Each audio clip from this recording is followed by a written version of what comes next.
Yeah. Exactly. It actually works. The FO comes before FR. Alicia, I believe, is the word you're looking for. Pasteur as opposed to pastor or any of those other words that have been butchered here in the last...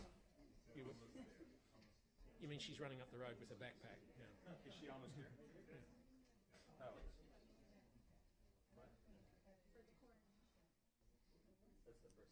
I've organised a choir for that part of it, so don't be surprised.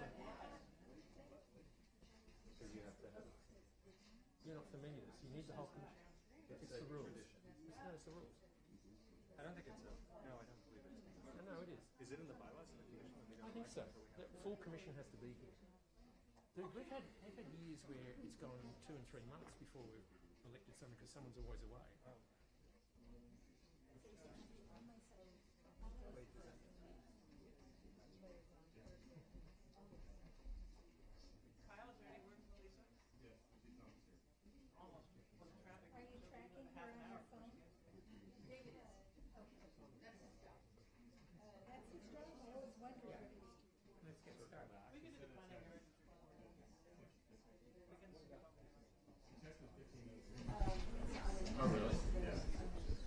Okay, we're going to call this meeting to order, even though... Give us a second.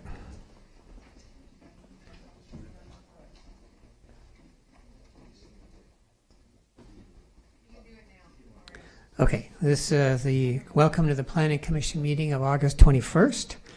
And let's see, Jim, could you lead us in the Pledge of Allegiance? Right hand over your heart. Then you begin. Pledge allegiance to the flag of the United States of America and to the republic for which it stands, one nation, under God, indivisible, with liberty and justice for all. So we're going to have a roll call. Commissioner Fresco. Here. Commissioner Lambert. Here. Commissioner Landris. Here.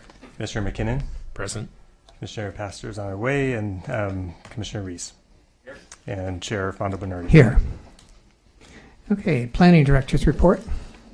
All right, at the next meeting on September 4th, there's a map extension for 1121 22nd Street, a variance at 156 Fraser Avenue.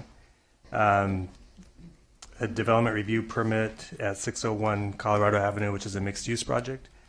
The Pico Boulevard zone changes, and then we're also going to have the Santa Monica Boulevard mixed-use project that was scheduled for tonight. It's now been continued to September 4th.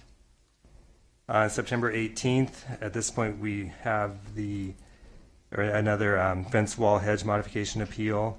That one's at 2020 San Vicente, on the corner of San Vicente and 21st Street. October 2nd, regular meeting, 1530 2nd Street, alcohol CUP. That's a extension of an CUP that was approved a few years ago, and the applicant hasn't been able to obtain their building permit for the project because of Coastal Commission issues. And then at that meeting, too, we'll have the Promenade 3.0 red lines. These are the code changes that we're bringing forward to help address some of the issues with new tenants moving in on the promenade and some of the things that are preventing that from happening. So we're bringing some changes forward. And then coming up at City Council on September 10th is a study session regarding new housing models. So this is a time to talk to the council about all of the different types of housing that we're seeing come forward, from SRO projects to co-living. The commission will get a chance to review this after the study session.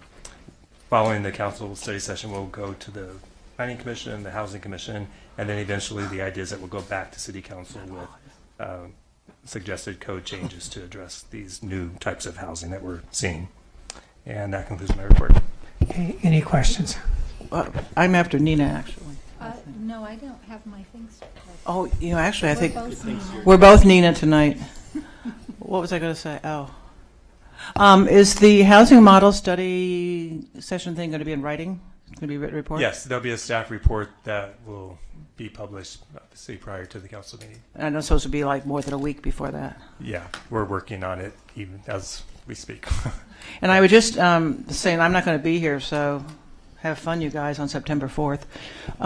Is there any possibility, or any of the applicants willing to put their items over? Because it's going to be a horrendous meeting. Yeah, we could look at that. Because we had the item continued from tonight, it has gotten to be a pretty packed agenda, so we'll take that into I think that'd consideration. be a really good idea, just for you guys. I'm doing Yeah. that for you. Yeah.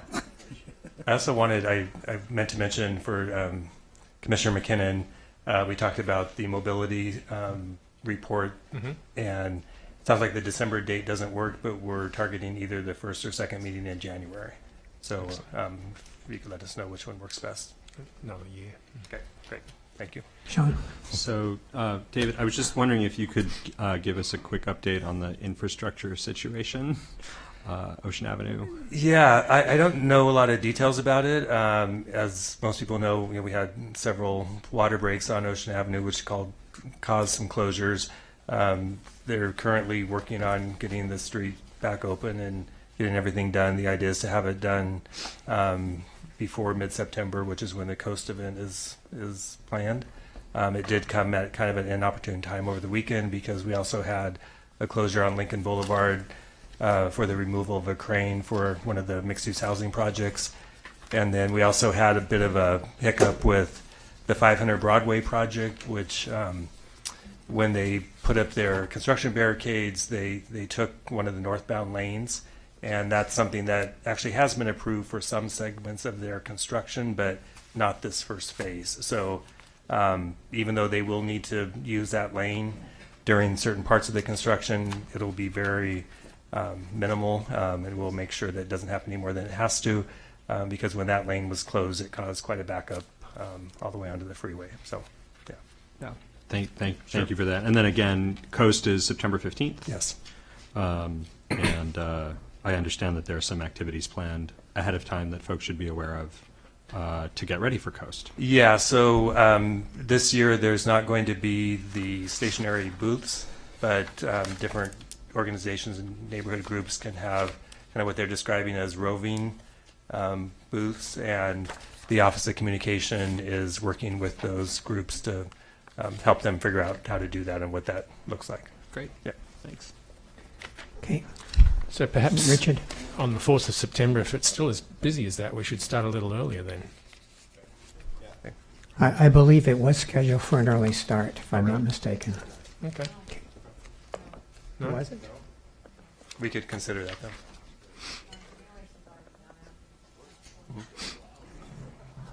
Okay. I have one other announcement, is that the groundbreaking for the Civic Center field is going to be on the 27th of August. So, okay. So now we have the changing of the guard, and I would like a motion to have our new chair be Leslie Lambert and our new co-chair. Actually, Chair, you just have to call for the election of Chair, and then we make the motion. Well, that's what I was asking, for you to make the motion. I'm calling for a motion. Yeah, you're calling for a motion. Yes. So you I make would the- like to move the motion that, with extreme pleasure, Commissioner, that Commissioner Leslie Lambert be the chair for the next year. Yeah. Well, I need a seconder. I'd like to speak to that motion. I'd like to speak in two ways, I think. No, there's a reason for that. We are going to change the chair, and I would like to say thank you to the chair for the last year. Chair Fonda Bernardi has been incredibly gracious and incredibly calm at all times, and incredibly even-handed, and your guidance has been respected by all of us, and I'd like to say thank you. It's one of those interesting things when you sit there. There's a lot of pressure on you one way or another, which you start to feel pretty early on in the meeting. You never seem to show it to us. So thank you very much for all the work that You're you've welcome. put in.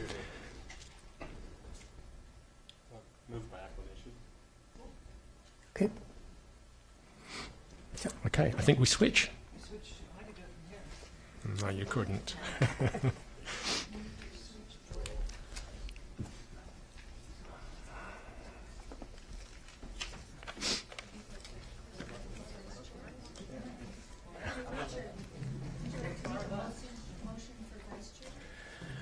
Oh, yes. We have to wait until the new chair gets here. So, Chair, I'd like to nominate Commissioner Landis as deputy for the coming year. okay. Someone second it? Commissioner Fonda Bernardi. Roll call vote, acclamation. Acclamation. Am I on? Could someone show me how to turn it on? You're on now. I'm on now. Yeah, Okay. you're good. I also want to thank Mario for his service as chair. I've been his vice chair for the past year, and his way of chairing these meetings is something to aspire to, and I will probably never reach it. And that is one with calmness and fairness and trying to give everybody a chance to talk, and basically controlling this group, which is really in itself a challenge. So thank you, and thank you. Okay. May I just echo the appreciation of Mario for the past year? I think I joined literally as Nina was finishing up as chair and Mario was becoming chair, and so I was a newbie and sitting next to him. So it was a pleasure to learn on the job with Chair Fonda Bernardi, and I appreciate the spirit and the specificity that he brought to this work. Okay. That takes us to number 5, which is Planning Commissioner announcements. Are there any?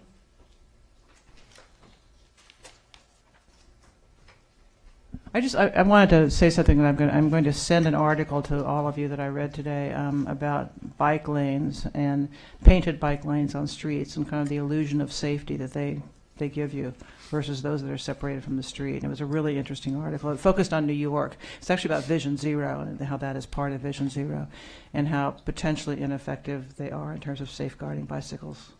Well, when Anyway. we have the mobility study session, that'll be a very useful contribution. I understand that's in 2020 now, is that right?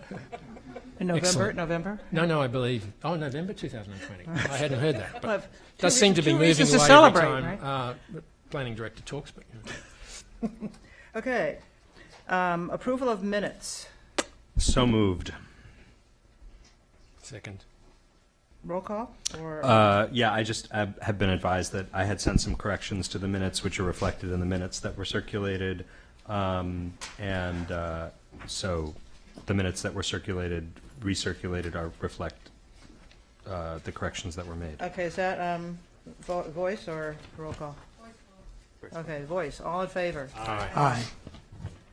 Our next item is... I abstain. I With one wasn't abstention present. by Commissioner Fresco. Item 7 is a statement of official action. Do we have a motion or comments? I have a question that came up because of a variance that's requested that we're going to be hearing about later, and I just wanted, for the record, for us to be clear on it. We granted a variance, I believe, that permitted access to private open space from a bedroom.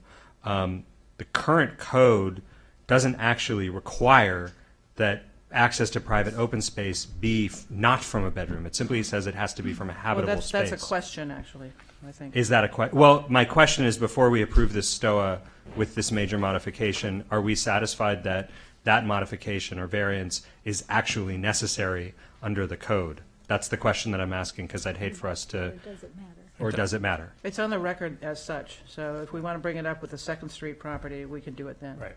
Okay, That was the way the Yeah, previous project was Let's wait approved, until so- Second okay, Street. fair enough. Then I'll move the statement. I'll move the consent calendar. Is there a second? Second. Roll call vote?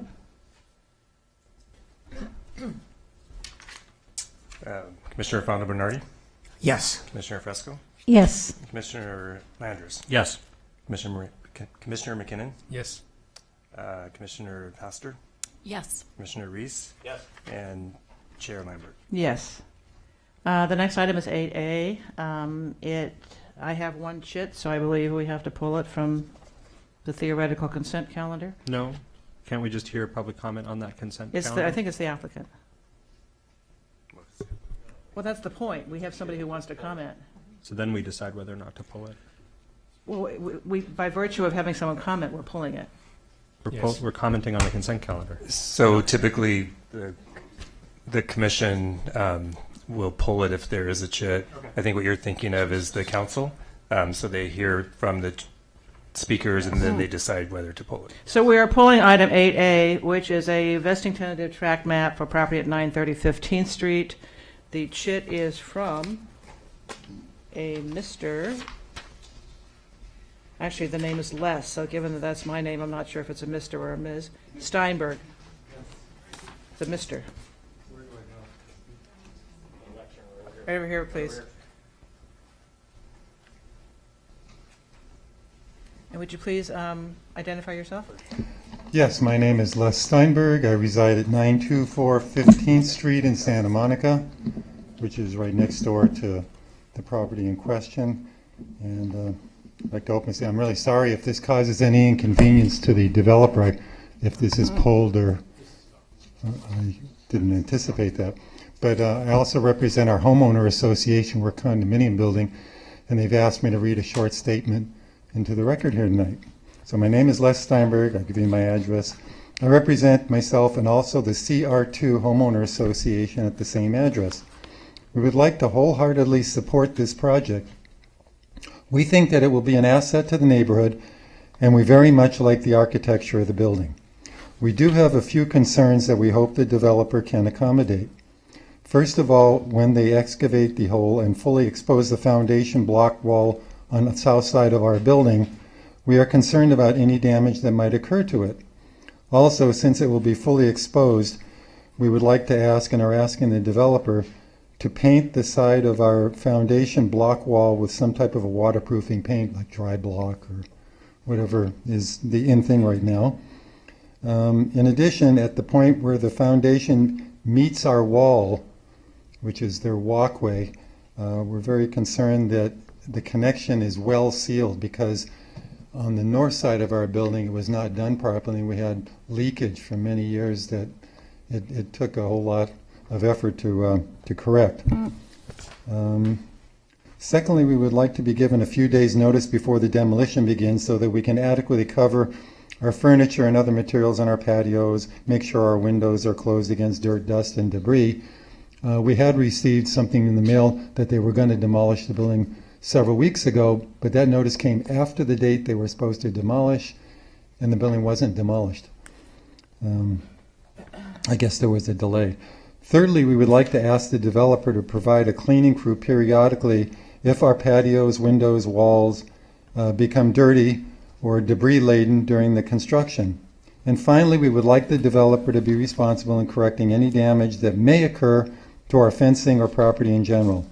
That's it as far as our request. Again, we love the architectural design and urge a yes vote to approve this project. Sincerely, Les Steinberg as treasurer for CR2 HOA. P.S. I was contacted by one of the owners in our building today who wanted me to convey his personal concern about the dust, dirt, and debris. Since he is 80 years old, is asthmatic, and has a heart condition, he asked if it's possible to have some kind of a canvas barrier that could be erected between our building and the construction site, as he has seen in many other properties when they do construction in Europe. And I do see occasionally around here. With that, I'll conclude my statement. Thank you. Is there any questions? Or? Thank you. Okay. Do we need a staff report, or do you want to discuss it? We can wait the staff report, yeah. Okay, Commissioner, discussion? I'll move the motion. I'll second the motion, but I wanted to You may say something. say something, which Okay. is and it's an that if the applicant wished to respond to the request of the neighbors, could we offer the applicant an opportunity to address? Well, it's still, whatever we're Stress that. doing is still open, so Yeah. would you like to respond to what you heard? And give your name, please. My name is Sorin Done. I'm the architect for this project. First, I want to thank to Mr. Steinberg about his support. We highly appreciate his support. And all the conditions that he's asking for, I think, are doable. Initially, we were planning to have the shoring 2 feet away from his property, not to disturb the dirt. But of course, we can remove it. It's not, I don't know exactly how it's going to be done, because it's the soil engineer who's going to set the sequences and all those in the details. But it can be done. And also about the canvas, I don't know exactly what he's talking about, but I understand that it's some kind of screening. And again, we can address this issue. We have to meet maybe with the owner also and discuss the details. And about cleanup, of course, it's something normal. We agree with this also. Okay, thank you. Thank you. Would you push your button to request to speak, please, if you wish to speak? Well, I'm the mover of the motion, so I'd like to Okay, exercise there my you right. go. So, Mr. Steinberg, the developer is here, the architect is here. What would be a useful thing for you is to have a discussion outside the chamber afterwards. This motion will go through. There are extensive conditions inside the motion to protect you and the residents around the area about times of construction and various other features of it. But tonight we will approve it. Please have the discussion with these guys. They seem receptive to you. So thank you for coming this evening. I would also like to add for both of you that there are construction mitigation measures in the conditions of the granting of the. So I would suggest if you haven't, read those and see if they meet your needs, or if not, you can work it out. Sean. Yeah, I was reading the construction mitigation as in the STOA, in the draft STOA, and I actually wanted to ask staff whether they heard anything that was not covered either by the STOA or by existing city ordinances related to the protection of neighboring properties. Because there's nothing that I see here that addresses neighboring properties directly, but I'm presuming that there are standard liability rules in how the city does business that would protect any neighboring property from a construction project. Yeah, certainly. I mean, there are times when there's damage caused to an adjacent property that becomes, at that point, more of a civil issue between those two property owners. But to the extent that the city can protect the adjacent properties while a construction project is going on, we certainly endeavor to do that. Great. Thank you. There's also generally, I believe, a phone number posted on the site. So if there are problems that neighbors have with what's going on, that phone number, which I assume is your contractor, can be called. I forgot to ask for ex parte communications. Are there any? Ex parte. Okay, thank you. Can we? So is there a motion? Yes, I moved the motion. I'm sorry. Sean seconded. I think we're ready to vote now. Okay, I lost track. Can we have a roll call, please, Kyle? David. Commissioner David, I'm Fondo Bernardi. Yes. Commissioner Fresco. Yes. I'm Jing tonight, by the way. Commissioner McKinnon. Present. Yes. Commissioner Pastor. Yes. Commissioner Reese. Yes. Vice Chair Landers. Yes. And Chair Lambert. Yes. So the track map is granted, the vesting track map is granted. Richard, your premonition about that vote was great. Yeah. Can we go play some lottery numbers later? Saw a vision. Okay, that brings us to items 9, which are the public hearings. The first one is 9A, which is an appeal of a fence wall and hedge height modification, partial approval. Oh, so bad. Wait a It's minute. all right. He just cracked a terrible joke. Just Well, don't good be thing I didn't dissuaded. hear it. Okay, Just focus. Okay, it's an appeal at 211 11th Street. Are there any ex parte communications? Mario? Well, I visited the site this afternoon. I visited this. I visited the site Monday morning at around 10 o'clock. No. Commissioner McKinnon? I visited the site on Sunday, the 20th, at about 11:50 in the morning, and was out the front and also in the alley for about 25 minutes. No? Mr. Reese? I did not visit the site, but the pictures were so incredibly good that it was, I mean, they were really excellent pictures. I didn't feel the need to. Okay, staff report, please. Good evening, Commission. My name is Gina Seelock, and I'll be presenting the appeal for the fence wall hedge located at 211 11th Street. The appeal number is 19 ENT 0010. This is a property located in the R1 single family district, as you can see outlined in red here. It's a standard size lot of 7,500 slightly larger than 7,500 square feet. This slide shows the subject location from an aerial view and from a bird's eye view. The hedge in question is between these two properties along the south side property line. The request before you tonight is an appeal of the zoning administrator's partial approval of a fence wall hedge modification request. Originally, the request was to register a 25 to 30 foot hedge along that south side yard. The zoning administrator granted a 12-foot hedge, but 14 is measured from the subject site as we measure the hedge heights from the lower grade, and this has a slight grade differential.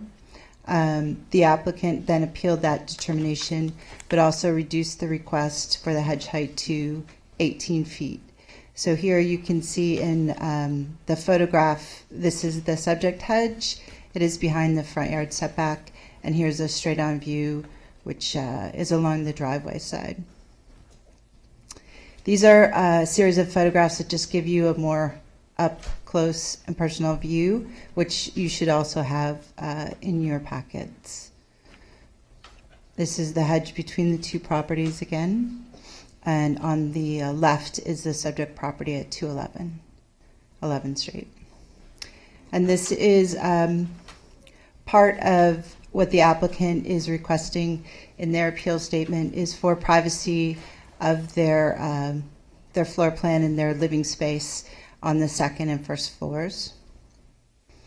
And this is a photograph from the rear of the property, looking from standing in the alley, looking towards the street on 11th Street.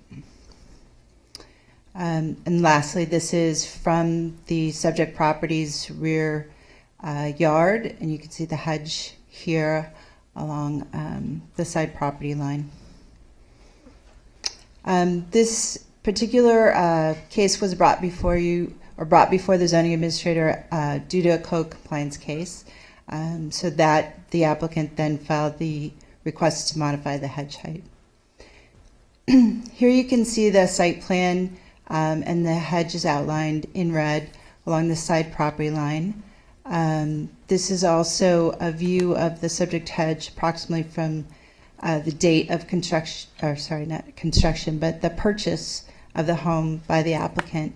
One of their additional requests was based on the existence of the hedge when they purchased the property.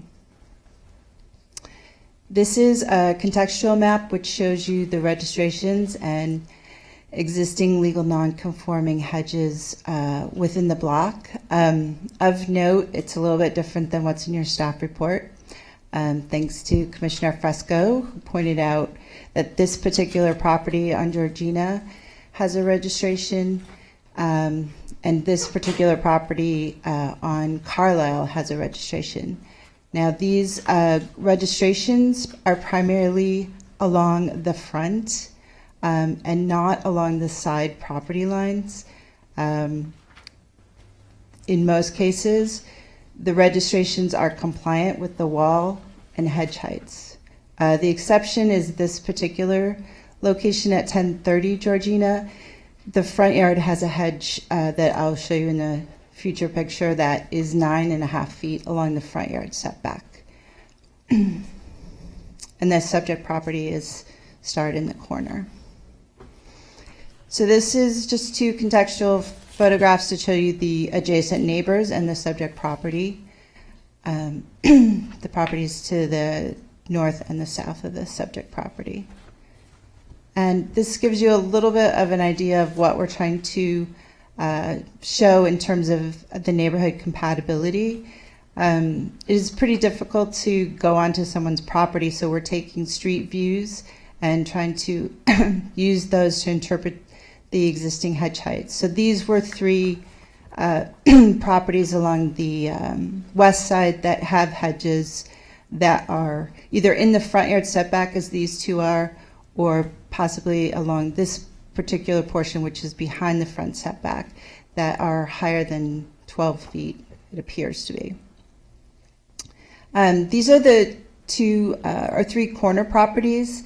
This is the Georgina property right here that shows the corner turns, and it's 9.5 feet. This is the front yard setback, which is 11th Street. This is actually their side yard setback, and they have another registered 9.5-foot hedge there. The other corner property on Georgina appears to be compliant in terms of the fence wall hedge. And then lastly, the Carlisle property has a registration, but this current photo is very different than the 2007 registration, which just listed a wall height and not hedge heights over the allowable 12 feet. And Carlisle, Georgina, these are properties that have 2 street frontages. So the findings that must be made by the commission is that the subject fence is compatible with other similar structures in the neighborhood. The granting of such a modification would not be detrimental or injurious to the property or improvements in the general vicinity, and that the modification would not impair the integrity or character of the neighborhood in which the fence wall hedge is located. The zoning administrator determination was granted in January of 2019. The zoning administrator found that the hedges along the south side property line were not compatible with the surrounding neighborhood, and that the height requested was not necessary to mitigate the privacy or shade impacts from the adjacent neighbor. Additionally, the zoning administrator found that the requested height of 25 to 30 feet for the hedges along the south property line would have a negative impact on the integrity and character in the neighborhood, and that a 14-foot high height, again, as measured from the subject property, which is slightly higher than the adjacent property, was warranted to mitigate that grade differential between the 2 existing properties, and that the existing hedge did not warrant, meaning that the hedge that was there during the time that the owner purchased it did not warrant an additional hedge height request. The appellant and applicant have made 4 points that we've pointed out in the staff report. They assert that the neighborhood compatibility is shown through the photographs, that the hedge was existing at the time of purchase and therefore should be grandparented. They've also cited their privacy of their space and backyard and shade for their backyard and animals that they have. I'll go back to that slide, but basically we're recommending that the appeal be denied. We're saying that the compatibility has not been shown.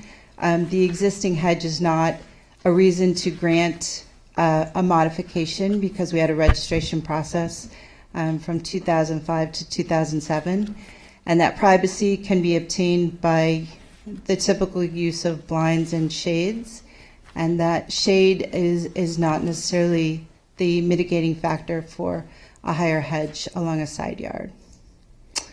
So the notices that were mailed for this particular application were sent to a 750-foot radius of the subject property, and were also published in the daily press. Staff received 1 letter of opposition to the request, which you should have copies of. And again, we are recommending that you uphold the zoning administrator's determination and deny the appeal for the fence wall hedge modification at 211 11th Street. And that concludes my report. Thank you. Let's hear from the public before we ask staff questions. We have 2 chits who don't appear to be the applicant, or the appellant rather. Is the appellant here? But you didn't sign up for chit with chits. They don't have to. Okay, sorry. I'm learning step by step. Would you like to come up and present your appeal? And identify yourself, please. You have actually 15 minutes. I know.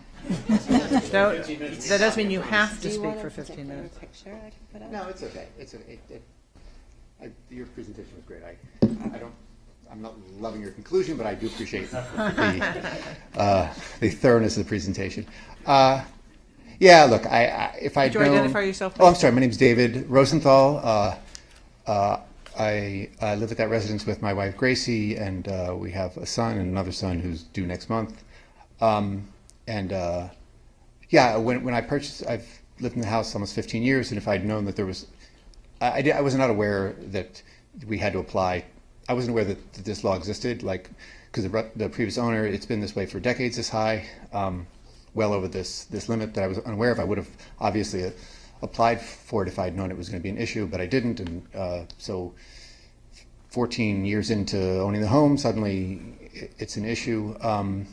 So initially, I just hoped we could just maintain the hedge, but since that's been denied, I'm hoping that a minor adjustment might be acceptable, which is, I know it's the 12 foot, but I'm hoping to add just another 5 or 6 feet, so 17 or 18 feet, which would give us the requisite privacy. It's for me, it's for my kids. It's they say good fences make good neighbors, and I feel like this is a really good hedge, and I feel like we don't have a great relationship with our next door neighbor, and I'm not. Anyway, I feel like it's my wife's home a lot with the kids, with our son and our soon-to-be 2 sons, and she feels much more comfortable having this very visible, very lovely green wall between us. And we have, in the pictures you can see, we have our bedroom windows are up high, and if we could get that extra 5 or 6 feet, that would literally block any view into our bedroom, into our child's bedroom.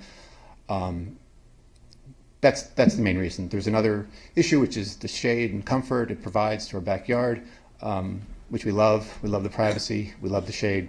We think it's beautiful. As was pointed out, there are quite a few other homes, not only on our street, but many around the neighborhood with similar hedges that aren't an issue. So the idea that it somehow detracts from the neighborhood or doesn't fit in with the neighborhood, I find that hard to believe that another 5 or 6 feet of hedge. And again, we're willing to. Right now, it's at whatever it is, 25 or 30 feet. So we're happy to cut it down to 17 or 18. But if we could get that extra 5 or 6 feet, it would mean a lot to our family. And that's it. I mean, look, we love living here. This is not a life or death matter. It's just something that we love. That we've grown accustomed to, and we've been in this house for a long time, and we love it, and we'd love to maintain a little more of it than is legally currently allowed. So that's really my appeal, but I'm happy to answer any questions you may have. Commissioners, questions? Yeah. Commissioner Fonda Bernardi? You mentioned you don't have a good relationship with your neighbor. Have you talked to them about this hedge issue? We have. I think that's what happened was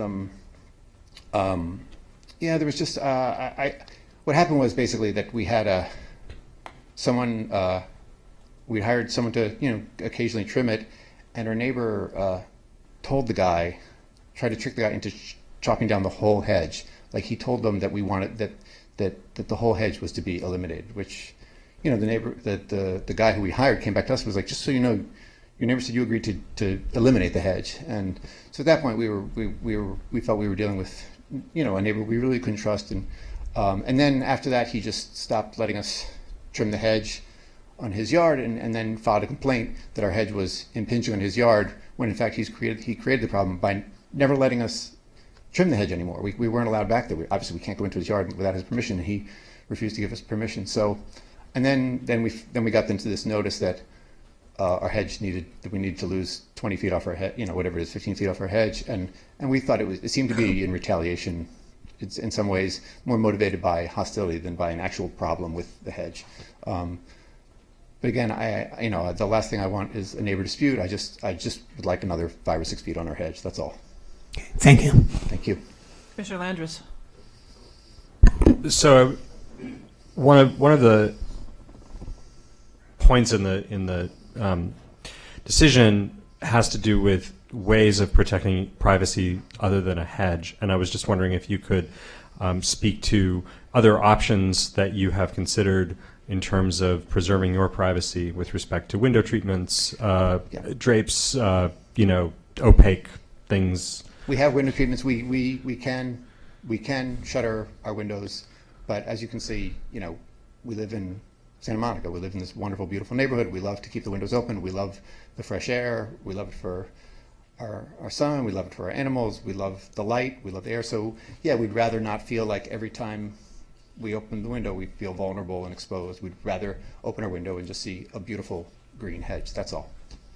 Thank you. Commissioner McKinnon. How high would you say the hedge is now? Because I was there the other day and it looked like it was 30 or 35 feet. Yeah. It's I mean, grant it does you, curve over the other guy's house, doesn't it? Yes, I grant you. Again, our initial hope for we were told no, and that's why I've come back with I feel like a much more reasonable request. I just I mean, you've asked for quote a happy medium between 25 feet and 12, which is 18. I suppose it's happy for you, but the guy next door mightn't think that. That's fair, and that's for you guys to determine. But I guess I felt like that was maybe a fair compromise. But again, I leave it to you. I mean, I'm not here to. Do you know that if you reach an agreement with the guy next door, your height could go to 16 feet? I did not know that. Did you ever try and reach an agreement? Again, I feel like the relationship has gotten so contentious that I think, the best thing.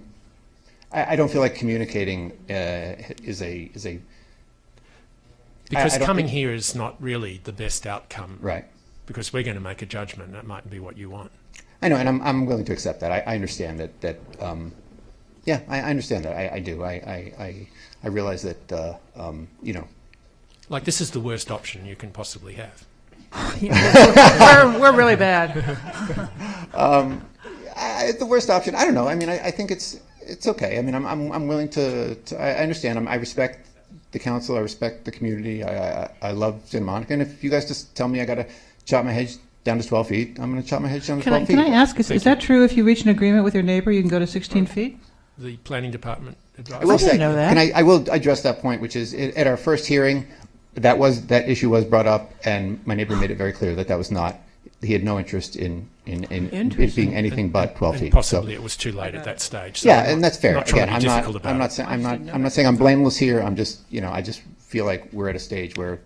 Thank you very much for Thank the you. presentation. I appreciate that. Okay, we have two members of the public who would like to speak. One is, and I'm going to destroy this name.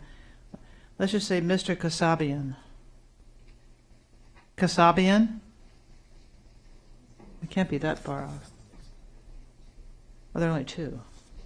Okay, Jerry Rubin comes after Mr. Kasabian. Good evening. My name is Kajak Kasabian. I'm here on behalf of my parents, Mr. Zorob and Sonia Kasabian. They live at 249 11th Street, immediately adjacent to the property, the subject property. They've lived there for about 20 years. And when this hedge of trees were planted, they were planted in a narrow strip of landscaping between this 11th Street property and a fence that used to be there, which is about 12 inches. And when they were planted, these trees were about 2 to 3 inches in diameter and about 7 to 8 feet tall. Over the years, the previous owners of the property did a pretty good job of maintaining the trees and keeping them within the city's height limitations. However, since over the past 20 or 22 years that these trees have been there, they've grown to about 12 to about 20 inches in diameter and about almost 40 feet in height, as you guys saw. So to say the least, that it was poor planning on the part of the people that planted these hedges in this location, and they've outgrown this area. In fact, these trees are now pushing up against the property line wall, and there are significant cracks in the wall, and we're afraid that eventually, if these trees continue to stay at this location, that they're going to topple the wall over and crash onto the house and cause more property damage and maybe personal damage. Last May, we did file a code compliance complaint after there was some conversations with the applicant about the hedge height, but for one reason or another, I'm not sure if his characterization of the story is correct, but for one reason or another, they couldn't reach an agreement. and we eventually filed a code compliance complaint, and the code compliance officer came out and cited them, and as you know, they filed the appeal to the zoning administrator, and there was a hearing last October, and eventually they determined the height of 14 feet, which was 2 feet in addition to the city's height limitations. Okay, but again, obviously they weren't satisfied with that, and they filed for the appeal. Now, this is a major nuisance for our property because this hedge is, as you saw, basically taken over. Since it's not being maintained at all, it's kind of taken over both properties, and there are significant amounts of leaves and debris that are being dumped on our property, on our roof, in our gutters, in our drainage system, and this requires ongoing daily maintenance and cleaning. Okay, and this has become a huge burden for my parents, as they are, my dad's in his 80s and my mom's in her 70s. They can't keep up with this, plus the basically cut off of light and air in the home. The home is always dark, and when they open the windows, they don't get a good breeze in the house. So Okay, thank you. Can you wrap up, please? That's it. So basically, we just, as we previously requested, we'd like them to comply with code. But since zoning administration given an extra 2 feet, we're okay with that. Thank you. Okay, there are questions for you. Sure. Commissioner Pastor? Thank you for coming. We appreciate your time today. Sure. Do you understand that this code compliance issue only relates to height? And so Correct. even if it is lowered to a height of 12 or 14 or 18 or whatever it is, that it will have no impact on the diameter of the trees or Correct. anything else? Correct. I understand that, and that's something obviously that if it becomes a bigger problem, we'll have to get our our experts out there to look at what kind of damage it's causing to the wall and what course of action to take down the line. But as far as maintaining a 12 or 14 foot tree versus a 40-foot tree is a very different story, because it's there's a lot less debris, and it's a lot easier for our gardeners to trim any branches that may be crossing over the property line. And have you spoken to the neighbor about him coming over and doing the trimming himself? I'm sorry, doing what? It sounds, he claims that he offered to do the maintenance and that he's not been permitted back on your property. Have you spoken to him about doing maintenance? I have not personally, no. Have your parents? I'm not as of maybe early part of last year, I believe. Thank you. Mr. Landris? I just it came toward the end of your comments, and I just wanted to clarify your position. You are okay with the zoning administrator's ruling. What about the revised request of the applicant to go to 18 feet? No, we're opposing that. And 16 feet? No, we would like you guys to uphold the zoning administrator's decision. Thank you. Anyone else? Thank you. Thank The you. next person to speak is Jerry Rubin. Thank you very much. Jerry Rubin, Santa Monica.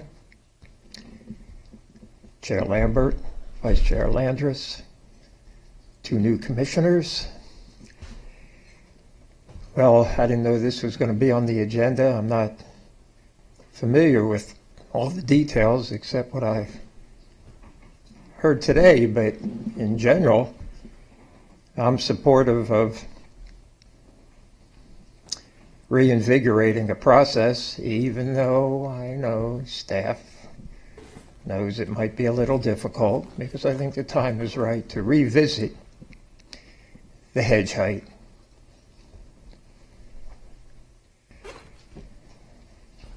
Concern of years ago.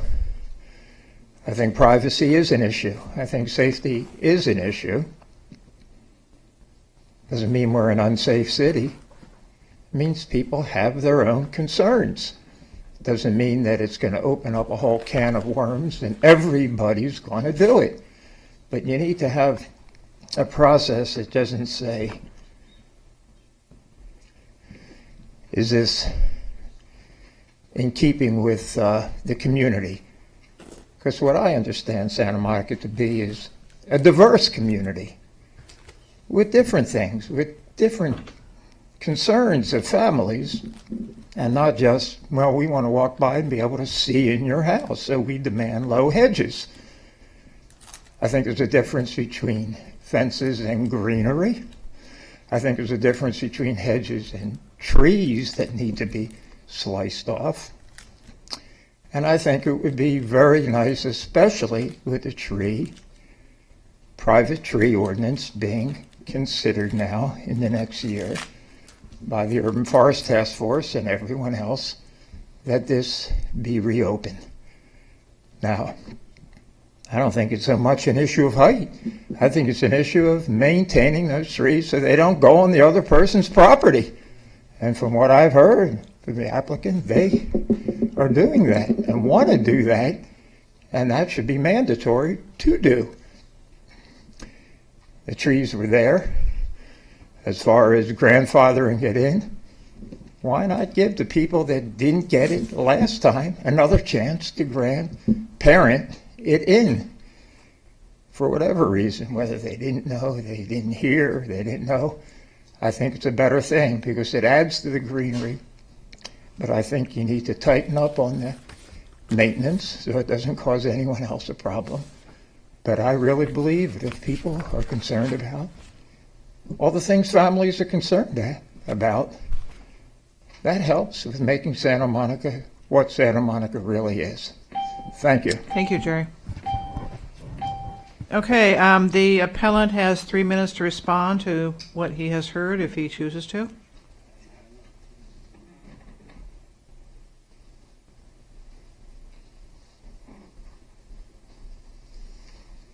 I just wanted to respond to one thing. I had the last couple of conversations. Matt has worked with me for the last 5 years, and he actually spoke the last couple times to the neighbor, and I just want him to articulate with the conversation he had, just to clarify a couple things. Sure. My name is Matt Kemp, and I'm the executive assistant for David Rosenthal, and I have been for about 5 years now. Basically, referring back to conversations that were had with the neighbors, referring to the hedge height in 16th, Gina, who did a great presentation, she brought that up towards the beginning of this process, that we should try and first reach out to the neighbors and see if we can do a 16-foot thing. So upon her advice, I went next door to the neighbors, and with the parents, the older gentleman and I walked the entire property line, and I said, would there be an agreement at 16 feet that we could reach? And he pointed out, which the other gentleman has talked about, the cracks in the wall and the other thing, which is irrespective of height, but he would not be interested to 16. He's like, his point, he said, is he doesn't even want 12, he just wants it gone. And so, understandably from his perspective, I get that, but we had at least 2, and I believe 3 conversations throughout this process since it was started that I personally have had with the older couple about trying to reach a 16-foot agreement. So, Thank you. Yes, ma'am. That was it. Thank you guys for your time. Appreciate it. Thank you. Okay, does the commission have questions of staff? It's open for discussion now, and if you have questions of staff, we can have them now. Pardon? Commissioner Lambert.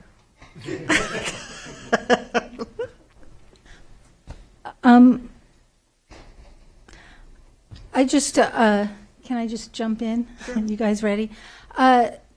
I think hedges are not trees, and if you want a screen over your yard and your neighbors not to be able to see, and you can plant a tree in your yard with a canopy, and that will do that. And I think that this property is like every other property in Santa Monica, and I don't even quite understand, given the findings we have to make, why the zoning administrator allowed 14 feet. We've made exceptions and findings when there was a slope and there was an actual grade differential that was dramatic and put somebody at a disadvantage. I don't see that here. So I move that we approve the hedge at 12 feet and leave it at that. Is there a second for purposes of discussion, if nothing else? Is there a second? I'll second that. Okay. So we can Seconded have the by discussion. Commissioner McKinnon. So it's open for discussion. Commissioner Landris. I was with Commissioner Fresco all the way to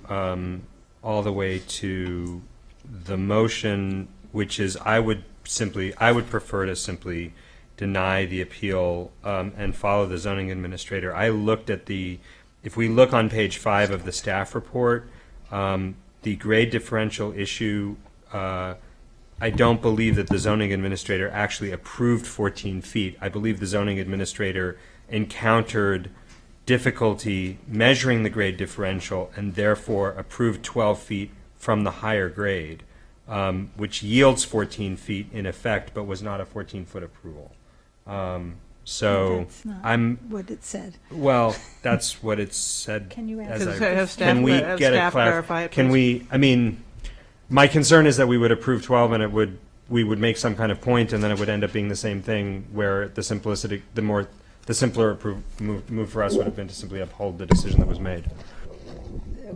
The zoning administrator approved a 12-foot hedge, but instead of measuring it from the lower grade, which is what we typically do, they measured it from the subject property, given that we believe that grade differential is between 1.5 feet and 2 feet.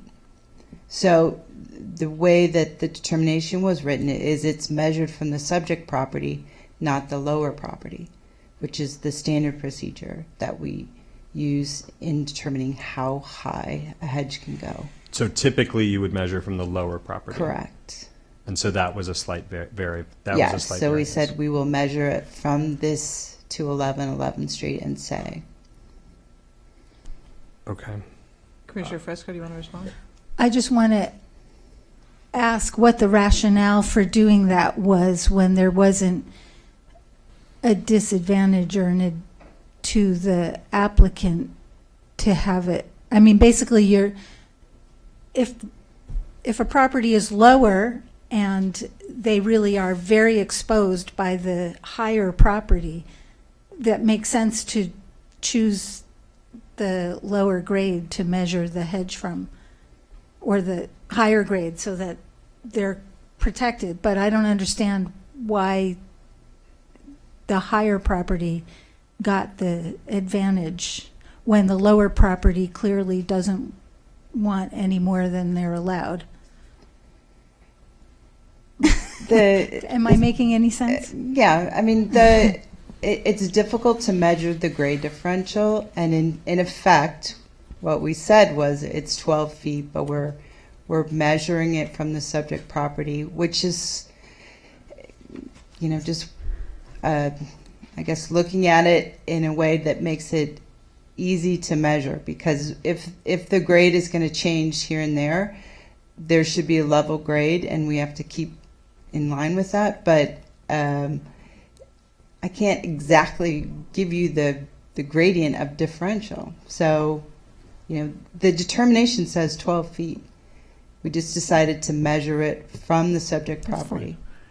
Did you have access to the next door property? I thought there was some issue of access. I did not personally go on the next door property. They submitted the photos from their, letter, but I did not go on the next door property. I went what on the I mean. subject property. Commissioner McKinnon? Can I just? No. Yes, I'm sorry. Thank you. I understand that. First of all, I want to say that I appreciate that it sounds like this has been a dynamic situation, and I really want to express my appreciation to everyone who has spoken that we're keeping this calm and civil, and that speaks to our community as well. So I'm grateful for that. But I do want to. I think in a situation where we do have some principal disagreements between neighbors, it strikes me, and I don't know if this helps Commissioner Fresco, it strikes me that if we're going to hold 211 accountable for height, then the grade, it makes sense for the grade to occur on 211's property, and and the roots be we measure from the roots, which are on their property, to the hedge top, which is on their property, because it sounds like this is a situation where there may be some future disputes which we have no purview over related to impingement on the property line. And I think if it's all very clearly happening on 211, that's a lot easier to administer and adjudicate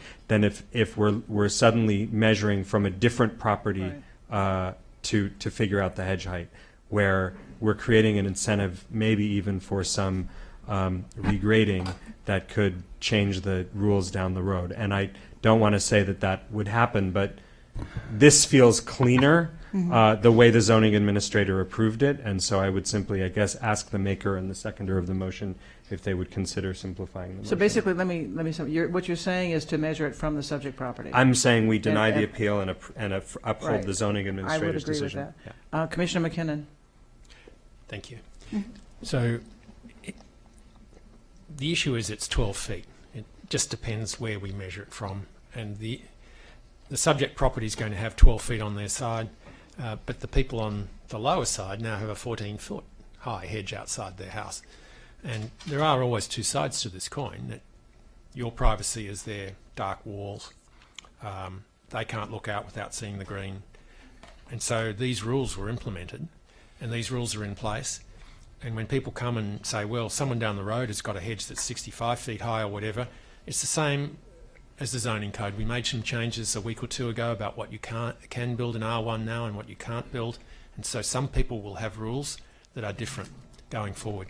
So I'm okay with either upholding the zoning administrator or the motion that we moved, whichever the Commission wants to do. Okay, do other commissioners have comments? I just have one. I find it very, Nina, are you or me? Oh, that's me. That's Mario. I'm sorry. If it says We've Nina, changed it's names Mario. tonight. I just personally, because we have a lot of ficus trees on our street, and they tend to be really big, to say the least. That is a very odd, unless this is a different kind of ficus, to have a ficus, sort of a string of ficuses in your backyard, because they're big trees. There's different varieties. So it's not like a street tree ones. ficus. Okay, well, then I understand now. Really? No, there's different varieties. Oh, okay. Well, there are kinds you have in your office and kinds you have on the street. No.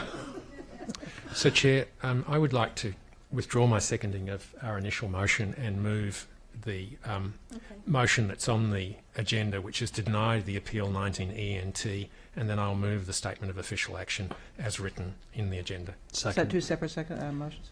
It has to be because we take a vote on both of them. Okay, so I'll second both of those. So the first vote is to deny the appeal. Yes. Can we have a roll call vote, please? I'm sorry. I'm I sorry. just want to make sure I'm clear as to what's happening here. So you want to measure from the subject property or the lowest elevation? The subject property, as moved on this agenda. So.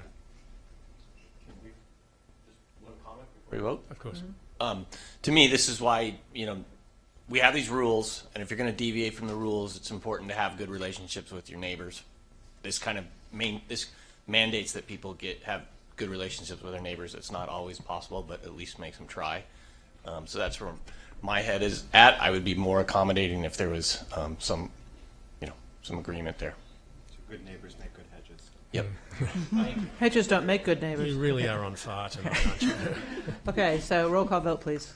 Commissioner Fondo Bernardi? Yes. Commissioner Fresco? Yes. Commissioner Landris? Yes. Commissioner McKinnon? Yes. Commissioner Pastor? Yes. Commissioner Reese? Yes. Chair Lambert? Yes. So, and then the second motion. Statement of official action. I move that. Commissioner Landis seconded it. Roll call vote, please. Commissioner Fondo Bernardi? Yes. Commissioner Fresco? Yes. Commissioner Landris? Yes. Commissioner McKinnon? Yes. Commissioner Pastor? Yes. Commissioner Reese? Yes. Chair Lambert? Yes. Thank you all. Okay, the next item is where is the next item? I know it is. I just am trying to find it. Item 9B, which is another hedge appeal at 723 Ozone Street. Can we have ex parte disclosures, please? I visited this site at 1 o'clock this afternoon. I was there around 9:30 on Monday. I was there at about 10:15 yesterday, Tuesday. On Sunday the 20th, I was there at 12:30 for about 25 minutes. I've spoken with Ms. Steinberg. I spoke with the owner well before I even ever thought about coming on the Planning Commission. And I have been to this property on this street many times. I have nothing to report. I was at the property today at around 2 o'clock. I walked around the block. I walked into the park, observing that it was used a lot by families with mothers with children, and basically a pretty neighborhood-friendly park, at least at that time of the day. So I was there today. Okay, staff report, please.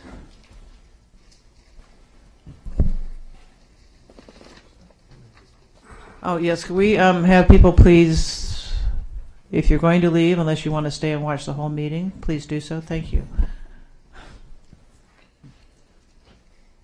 Good evening, Planning Commissioners. My name is Ivan Lai, and I am an assistant planner in the Planning and Community Development Department.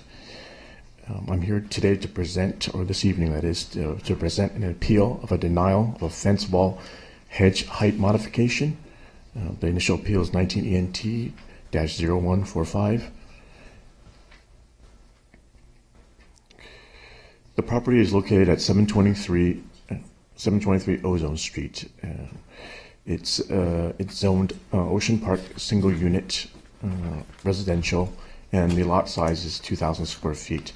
It is basically mid-block between 7th Street and Longfellow Street along the north side of Ozone, and the property is adjacent to a park. The next slide shows aerial view as well as a bird's eye view of the subject property, which is outlined in the red. As you can see, houses in the area are basically 1- and 2-story single-family homes, that is, on the property.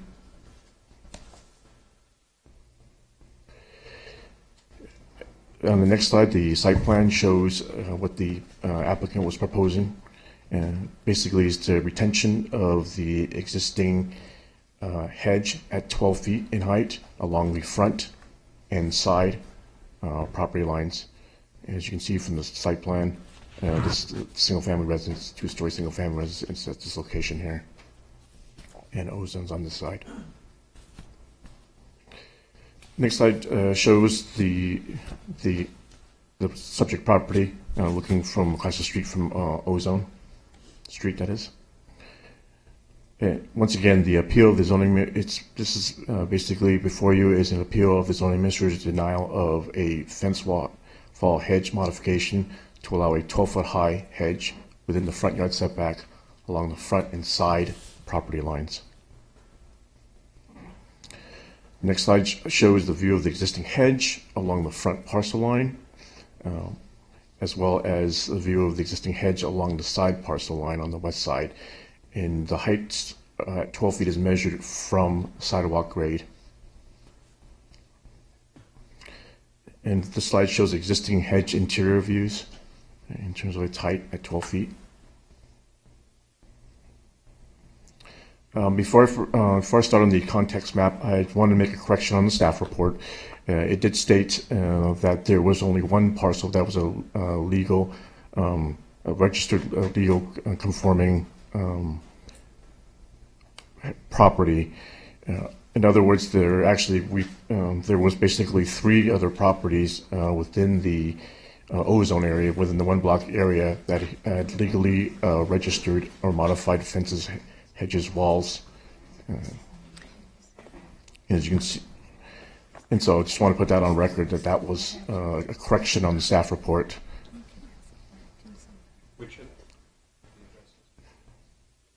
It's in the staff report. No, but can you point to the 3-1? Yeah, I'm sorry. So it's the 3 properties here. It's basically 731, 739, and 751 are the properties that were added. That's legal. The next photos show the neighboring properties on the north side of Ozone Street. The yellow indicates the existing non-conforming fences, walls, and hedges, and then the highlighted or the green with the red box indicates the legally registered or modified fences, walls, and hedges located within the front yard setback. Another slide that shows the north side of Ozone Street. And then on the south side of Ozone Street shows a park as well as a single-family residence, one story. With respect to the findings for a fence wall height modification, the first finding is the subject fence wall or hedge will be compatible with other similar structures in the neighborhood and is required to mitigate impacts from the adjacent land uses, the subject properties, proximity to public right-of-way, or safety concerns. The second finding has to do with the granting of such a modification will not be detrimental or injurious to the property or improvements. And then the third finding has to do with the modification will not impair the integrity and character of the neighborhood.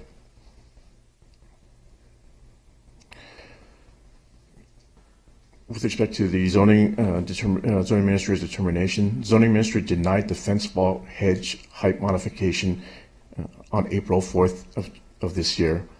The ZA found that the hedges were not compatible with the surrounding neighborhood, and the request had a negative effect, or a negative impact, that is, on the integrity and character of the neighborhood, and that the surrounding land uses and security concerns did not warrant the additional height requested. Staff received 3 letters in favor and 1 letter in opposition of the project. With respect to the appeal by the appellant, or the applicant, that is, the applicant contends that first appeal or contends that there's insufficient sampling of the neighborhood compatibility with respect to how we determined the number, or how we went ahead and determined the number that we would sample for the height of the hedges, fences, and walls. And normally, it's been standard practice that we basically look, when someone requests a fence wall height modification, that we look at both the subject property and then the adjacent, or the across the street from the subject property within that 1 block area, to sample the number of neighbors, or number of fences, walls, and hedges in that area. The second appeal has to do with the applicant contends with the security and safety concerns. The applicant would like to retain the 12-foot high hedge in order to provide security, because the homeowner is concerned about the criminal activity, as well as the homeless that are somewhere, that are near are in the park area, the Ozone Park area. And then lastly, reduction in the proposed, before I forget, wanted to say in regards to security and concerns, that that the applicant has not provided any evidence to prove that there is any safety or security concerns regarding that appeal statement. And then lastly, a reduction in the proposed front hedge height. The applicant contends that is amenable, that is, to reducing the height of the proposed 12-foot high hedge currently to either 7 or 6 feet in height. However, staff still cannot meet the findings to approve that height at 6 or 7 feet. Public correspondence, public notices mailed to the property owners and tenants within a 750-foot radius. The notice was published in the Santa Monica Daily Press, and staff received 2 letters in favor and 1 letter in opposition to the project. Staff recommends the Planning Commission deny the appeal and uphold the decision of the zoning administrator's denial of a fence wall hedge modification at 723 Ozone Street. That concludes my presentation. I await any questions you might have. Thank you. I think we're going to hear from the appellant first, and then the public, and then we can ask staff questions. Okay? So the appellant has the appellant here. That'd be Ms. Perloff, or her representative.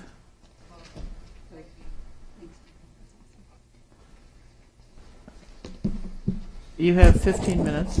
Plenty of time then, thank you. And then at the end, if you feel necessary, a 3-minute rebuttal period. Okay, thank you. Good evening. My name is Sue Steinberg. I'm with Howard Robinson and Associates. I'm here tonight representing Laura Petzoff. She is the homeowner, and she is appealing the zone administrator's denial of her request for a 12-foot high over-height hedge in the front yard setback of her home at 723 Ozone, which is directly across the street, as Ivan said, from Ozone Park. The appeal should be approved for the following reasons.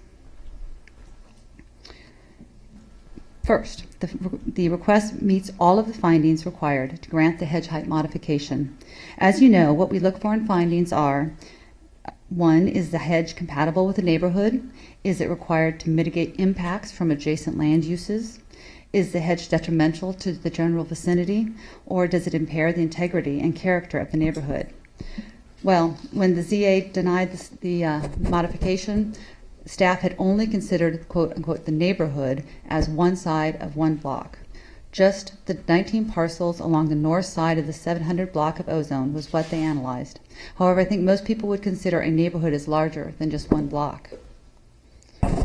So we looked at the surrounding area and evaluated the properties on both the north and south side of the 700 and 800 block of Ozone and Navy, and the few parcels that face the park on Dewey Street in Los Angeles. Out of those 74 parcels, 36 have overheight hedges and fences in their front yards. That is a 48.6% of those properties, which means this hedge is compatible to almost half of the neighborhood. These are just a few samplings of some of the hedge heights. This first one is on the 800 block of Ozone. This is on the 700 block of Navy. And these are a few of the sites on Dewey Street. Now, the location across from Ozone Park makes the circumstances unique. The park is located at the border of Santa Monica and Venice City, well, the city of Los Angeles, Venice community. Although it has well-used playgrounds on the weekends, it also has a transient population. You can go there anytime, day or night, and there'll be folks sleeping there, hanging out there, and with all of their belongings. The park is public property, and people have a right to do so. However, living across the street from the park, when the ground floor of your house is about half floor-to-ceiling windows, is problematic. For this reason, the park can be considered a nuisance land use. When Laura purchased the house 2 years ago, the low fence and hedge were already installed, and she was glad that she had a living screen to block visual access to her home, particularly at night when the room is lit, the ground floor bedroom is exposed. She's also concerned about the security of the house after 2 attempted break-ins while she was out of town. Since that time, she's added other security devices to that property. She's supportive of the services of the homeless, and she certainly knew she was buying a property across from a park, but she didn't realize how exposed it would feel, particularly at night. Of course, we have concerns about break-ins, but I think it's more the day-to-day feeling that people are outside, hanging around in a public space and being able to look in. It's really a creepiness factor, a creepy everyday feeling that impacts the quiet enjoyment of the property. She likes the greenery of the hedge. Since the zoning administrator's hearing, she has reduced the hedge to approximately 6 feet in height. This height was chosen because it's just above eye level, and it's a nice balance between providing security and openness. The height is high enough to provide a visual barrier to a casual viewer while allowing in light and air. This hedge is necessary to mitigate impacts from the park. Allowing the hedge to be 6 feet is a very minor accommodation and appropriate for the circumstances.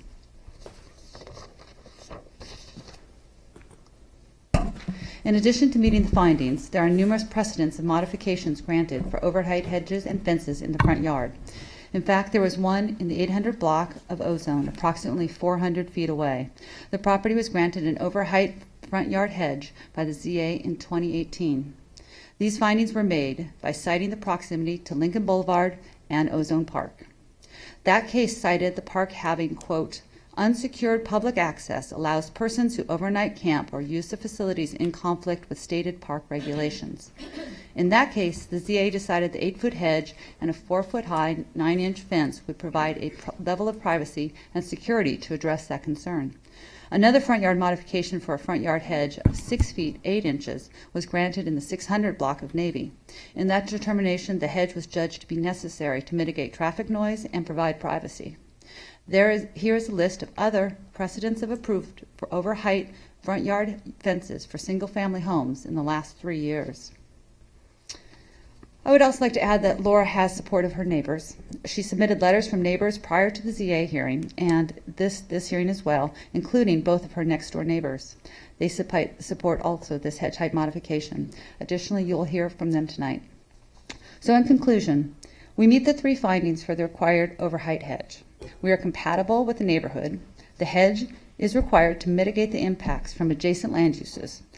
The hedge is not detrimental to the general vicinity and will not impair the integrity or character of the neighborhood. We have reduced the height of the hedge by approximately half, and I believe the ZA did not fully give weight to relevant case precedents. For these reasons, you should approve the appeal and condition the approval for a 6-foot-high hedge. Now I'd like to introduce Laura, and she'd like to speak to you for a couple minutes. I'll keep this up.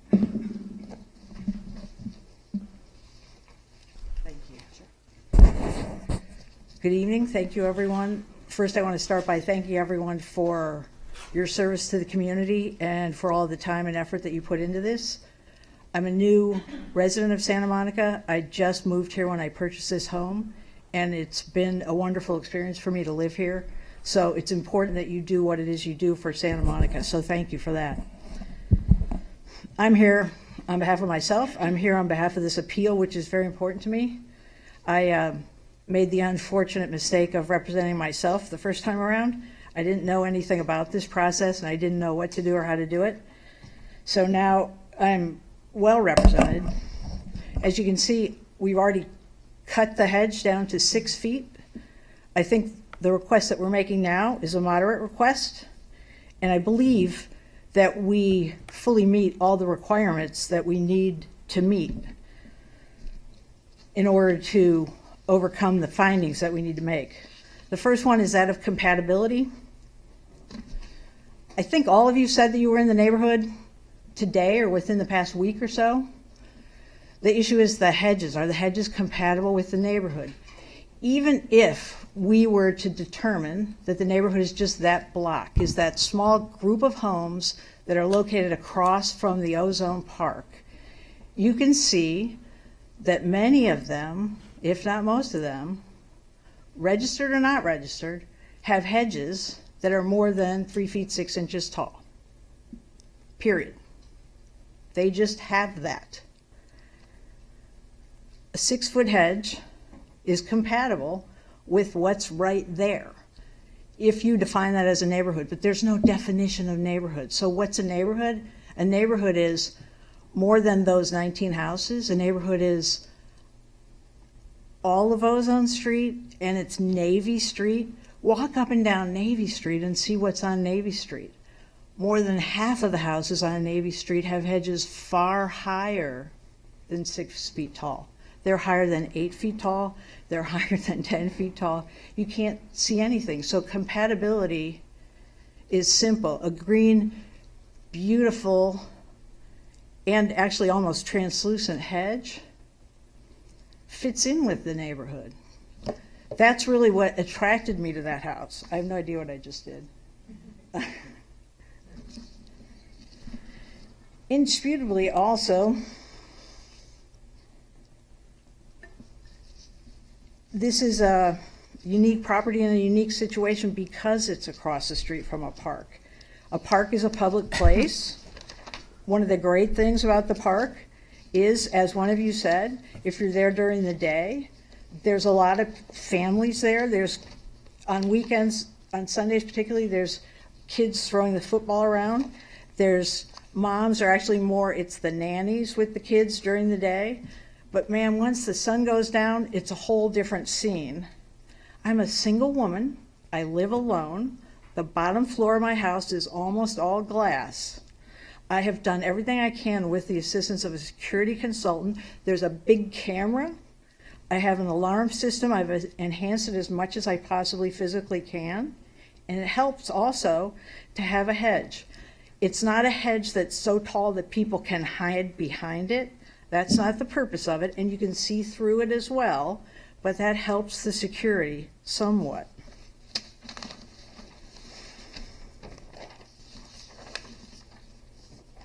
I know one of the second points that we're supposed to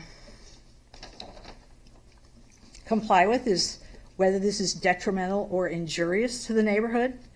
And one of the neighbors on the street who also submitted a statement, and I'm actually very pleased that I can report to you that I don't have issues with any of my neighbors. The neighbors on both sides submitted statements, as did two other neighbors on the street, and none of my neighbors submitted anything in opposition. But Teresa Kelly submitted a statement, I believe, today, explaining about how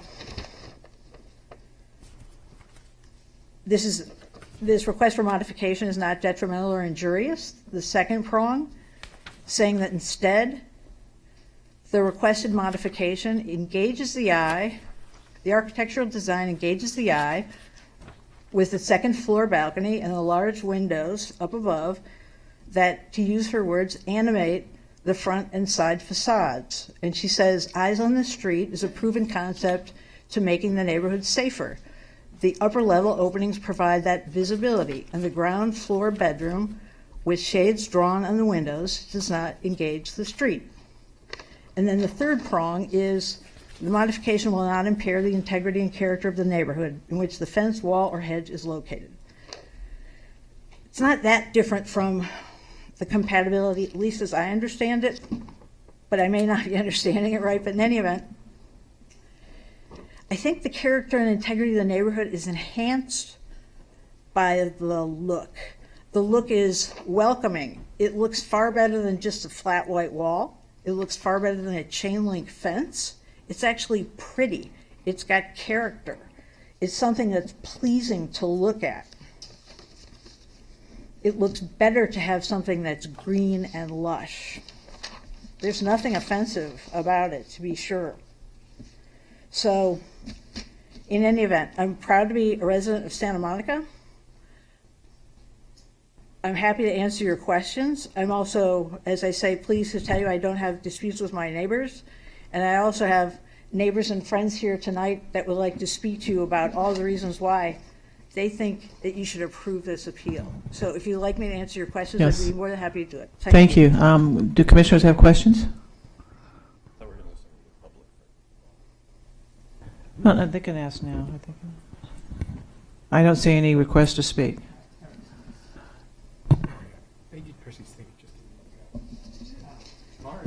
He's actually at a seat that doesn't work. No, it works? Okay, there you are. Okay. Okay. The window or door that faces on the ground floor that Yes. faces the street, what kind of window or door is that? It's not just a window or door, it's a whole, almost the entire ground floor is glass. But does it open out, open in? Does it slide? Does it have, what is it? Is it a door There's a sliding glass door in the bedroom. that There's also a faces, front entry door. that faces the street? The wall that's closest to the sidewalk I'm asking about. What is the glazing There's there? There's glass all around. On three sides, you're saying? Glass on, let's see. Yes, yes, on one side there is a sliding glass door.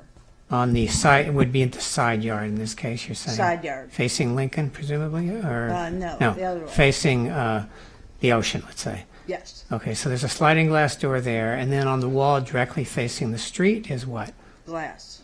Window or Yes, just windows. stationary or floor to Yes. ceiling glass? Yes. Okay, and then what about on the west side, on the east side facing Lincoln? Part glass, part stucco. I see. Okay, let me raise a kind of a conceptual question. Right now, your neighborhood, let's say for purpose of discussion, we accept that half of the neighborhood has your condition and the other half doesn't. Would you feel that your neighborhood had changed substantially if everybody in your neighborhood exercised the right that you want to exercise? If everybody had hedges? Yeah, hedges up to 6 feet. It'd be prettier. Okay, would there be any other loss in your mind? Would there be, no, I mean, I don't see how there'd be a loss. Well, for instance, the streets would become manifestly unsafe because you couldn't see them from the ground floor. You would have privacy, the whole neighborhood have privacy, but these streets would become corridors. Not at all, because that's not a very high height. Okay, that's what I wanted to know. Thanks. Commissioner McKinnon. Ms. Petroff, you moved in a couple of years ago. What attracted you to Santa Monica and that location? I moved in November of 2017. What attracted me to it actually was a greenery right across from a green park.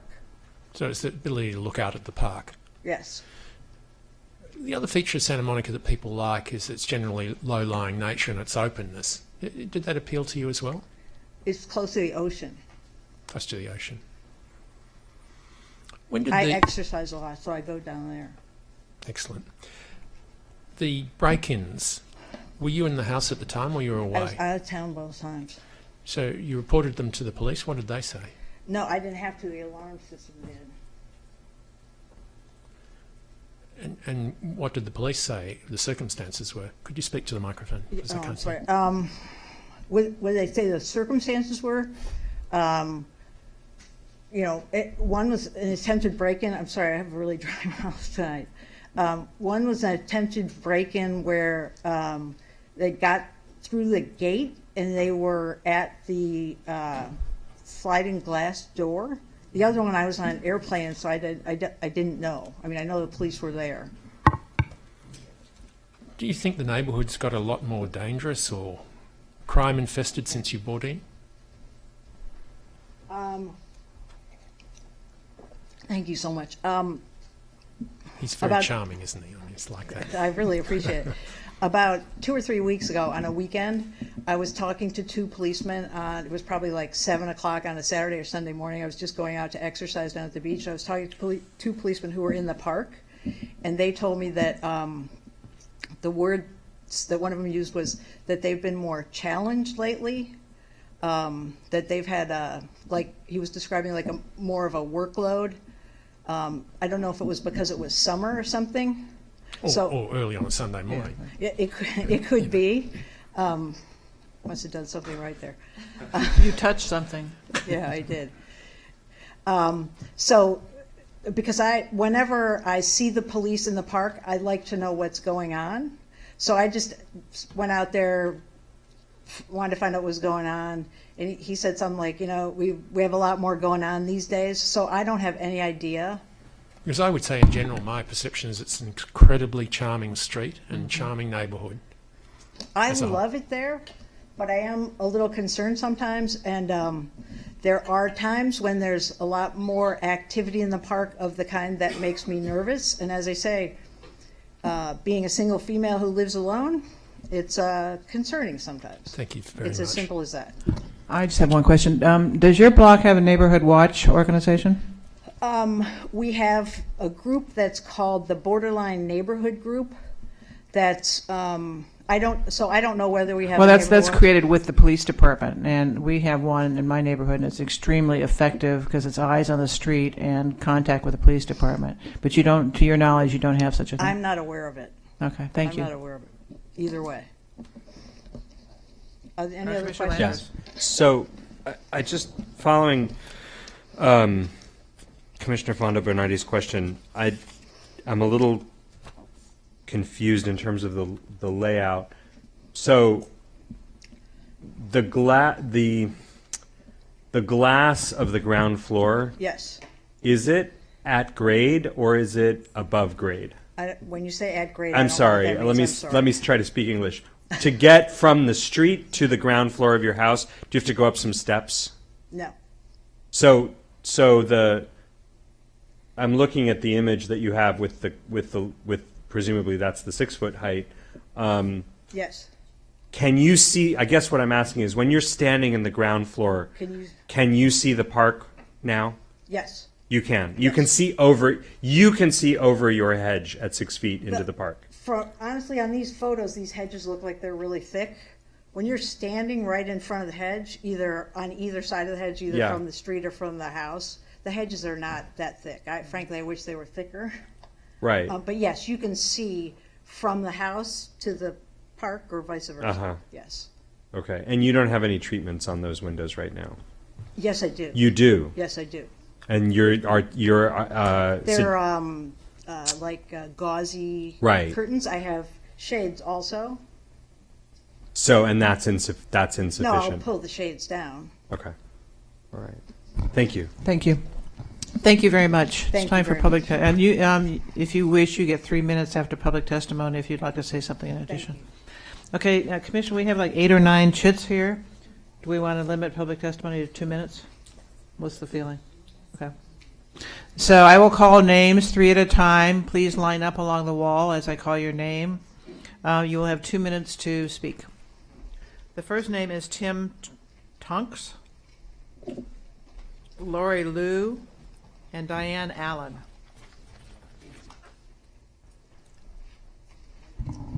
Tim Tunks, 750 and a half Pier Avenue, Ocean Park, living in my home there for 42 years.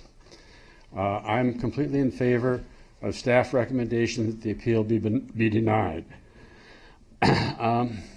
This block is a valuable common resource, and I believe that tall front yard screening is a taking of the private common for private use. And I don't think it should happen in this case.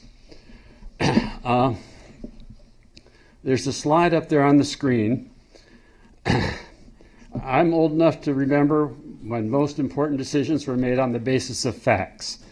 Nowadays, it seems that truthiness is a comfortable substitute. Here's an actual fact. Visual screening from tall front yard hedges provide actual privacy and the comforting psychological delusion that they are stopping noise and bad guys. You'll see 2 other, I don't know why this slide thing is changing here. Are you changing it? No, I just want that one slide to remain on the screen, please. It's a ghost. Thank you. Thank you very much, though, anyhow. Anyway, these are 2 facts, okay? Another fact is that this home doesn't seem to have any night yard lighting for security purposes. The Planning and Zoning Commission have lots of statements from me testifying to these facts, lots of documents. Can there be any reason for those facts not to be formalized as findings so that they can be applied to other cases as they come along? And then you can judge these requests for modification on the basis of their actual virtues and not on the truthiness of these feelings that they do provide these virtues. I call these zombies, and they appear throughout all of these pages. Thank you. Sequester them, please. Lori Liu. Good evening. My name is Lori Liu. I live at 2700 Selby Avenue in Los Angeles, and though I am a Los Angeles resident, next month will mark the 40th anniversary of my starting high school at Samo High. I am a member of the public who loves this great city, and I wanted to address the committee in favor of Ms. Petrov's appeal and just make 2 quick points. The first point pertains to the report's findings that the hedge is incompatible with the overall character in the immediate neighborhood and detracts from the neighborhood character. Regarding the character of the neighborhood, one of the best attributes of Santa Monica and the subject neighborhood is the diversity of styles in architecture. This property, the 723 Ozone, has glass, whereas other homes on the street pictured in the report feature wood, Spanish tiles, or stucco, or wood feature. Each home has its own character, and the neighborhood offers a diversity of styles. In my opinion, the natural green 6-foot hedge enhances each style of home. The hedges are unlike a brick wall or a wooden fence or another man-made barrier which could conflict with the materials of a home. Hedges go with all styles of homes. And the hedge actually is completely compatible with the fact that the neighborhood is directly across from Ozone Park with its greenery. It enhances the area with its natural beauty. The second finding and point that I wanted to make was that the finding said that the hedges will obstruct the view of the front building facade. The 6-foot hedge would do 2 things. It would provide some privacy to Laura, who has the bedroom area and the ground floor, as you've heard, and assist with preventing persons from the street or the park looking in. And as we've heard, after dark, there's people in the park with the ability to look from the darkness into the lit residence, and it's very unnerving. And the hedges would provide some blockage from the intrusion. Thank you. Thank you. Okay, the next person is Diane Allen, followed by Rick Wenninger and Jerry Rubin. Good evening. I'm Diane Allen. I'm a new resident to Santa Monica. I love it here. I was drawn here when I vacationed with my boys when they were young, and now I returned for the reason that it is a beautiful community. And since living here, I have grown very fond of the diversity and the safety, the greenery, the beach. I was also at Ozone Park on Monday at 3:30 in the afternoon, and like some of the members here, I saw the families playing in the playground, but also there are adult members of the public loitering in the park as well. Sitting there in the park, I looked at Laura's house and I noticed that you could, she did lower the greens, and you could see the structure of the house, the beauty of the home. But I don't think that the hedge height deterred from the neighborhood at all. And in fact, like Lucy said, I'm concerned about Laura's safety because she travels a great deal. And I think that she should be afforded peace of mind when she travels. And the hedges would provide that because they do block some of the window on the bottom. And that's all I have to say. Thank you very much. Thank you. Next person is Rick Wenninger. Hello, my name is Rick Wenninger, and my wife and I and my two kids, we live on Ashland, and we are really good friends with Ms. Petroff. In fact, we visit the park quite often on the weekends as well when we visit Ms. Petroff. Most of the issues have already been discussed, but I just wanted to draw down on a couple of. One was to the gentleman who was against it. Ms. Petroff does have lighting, in fact, in her front, but it's not enough. At nighttime, there are people who sleep in the park and doing unsavory things in the park, and quite frankly, when we come out at night, when we leave there, it can feel unsafe, and the hedges do provide an extra layer of security for that. Also, I want to say that sitting here when I was listening to all of the testimony or the what was discussed in the previous case with the neighbors and their height of the hedges, people had brought up from the 30 feet down to the 18th and the 12th, making height adjustments, making modifications that would be good for both neighbors. In this case, there aren't any neighbors to worry about. What we're talking about is Ms. Petroff's security, and I think that's an important distinction here. And also, when you're talking about Ms. Petroff has already gone from 12 feet down to 6 feet, and with the little, it's probably about a 3 feet wall that's in front of there. Someone could easily step over that and just come right in and look at Ms. Petroff's house and discover that she's not there, and maybe think she's there and break in or not. But I think it's a danger to her, and I think from making the 12-foot to 6-foot modification is already being a compromise that the committee should take into consideration. So thank you. Thank you. Jerry Rubin, followed by Joseph Jerome and Scott Weil. Thank you very much. Jerry Rubin, Santa Monica. I support this appeal. It seems obvious it would be a win-win solution. She already cut it down by half. Safety should be a consideration. City uses safety for all kinds of enforcement of all kinds of laws. They should take this seriously. You guys shouldn't say, well, you shouldn't feel unsafe. That's how people might feel. If you had a family and the shoe was on the other foot, who knows how you might feel. So you have a responsibility to be sensitive to that. The green is beautiful. The hypothetical that Commissioner Fondo Bernardi said is an unrealistic hypothetical, and you know it. Not everybody is going to do this. It's like saying, what if everybody bought coffee only at Starbucks? You wouldn't have coffee bean. It doesn't work that way. We have a diverse thing, and people are going to put their hedges in or not. But you can see it's compatible because they have support of the neighbors. I would like to say that if a neighbor that didn't like someone had the ability to file a complaint, despite, as Commissioner Reese said, you want to try to get along with everyone, but if someone out of spite wants to do something to a neighbor that has real concerns, that's an unfair way for the city to handle this.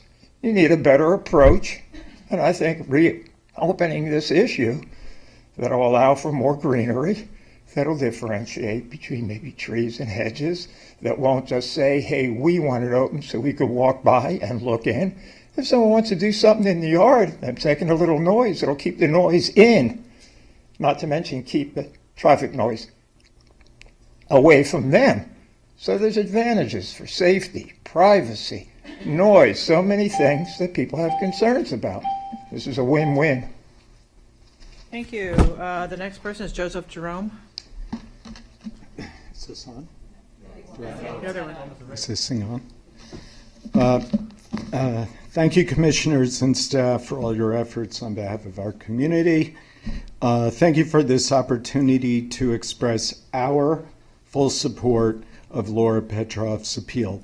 I'm Joseph Jerome, owner of the home adjacent to the east of 723 Ozone.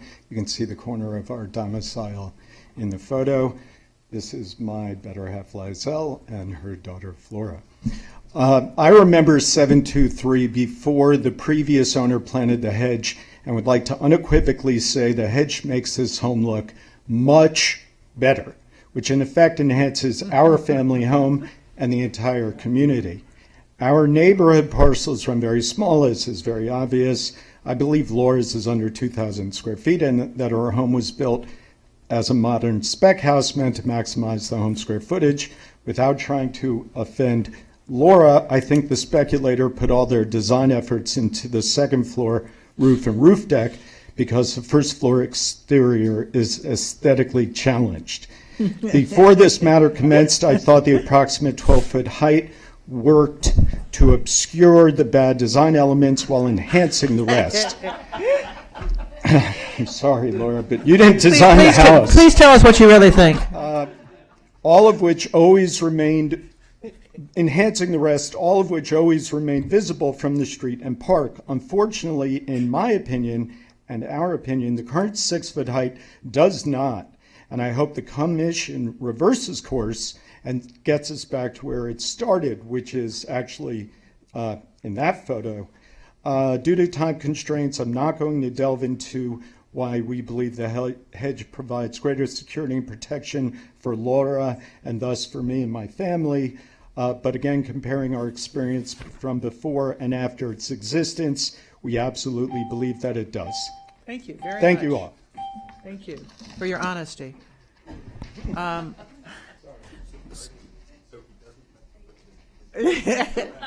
That's one we haven't heard. Scott Weil and then Anna Johnson.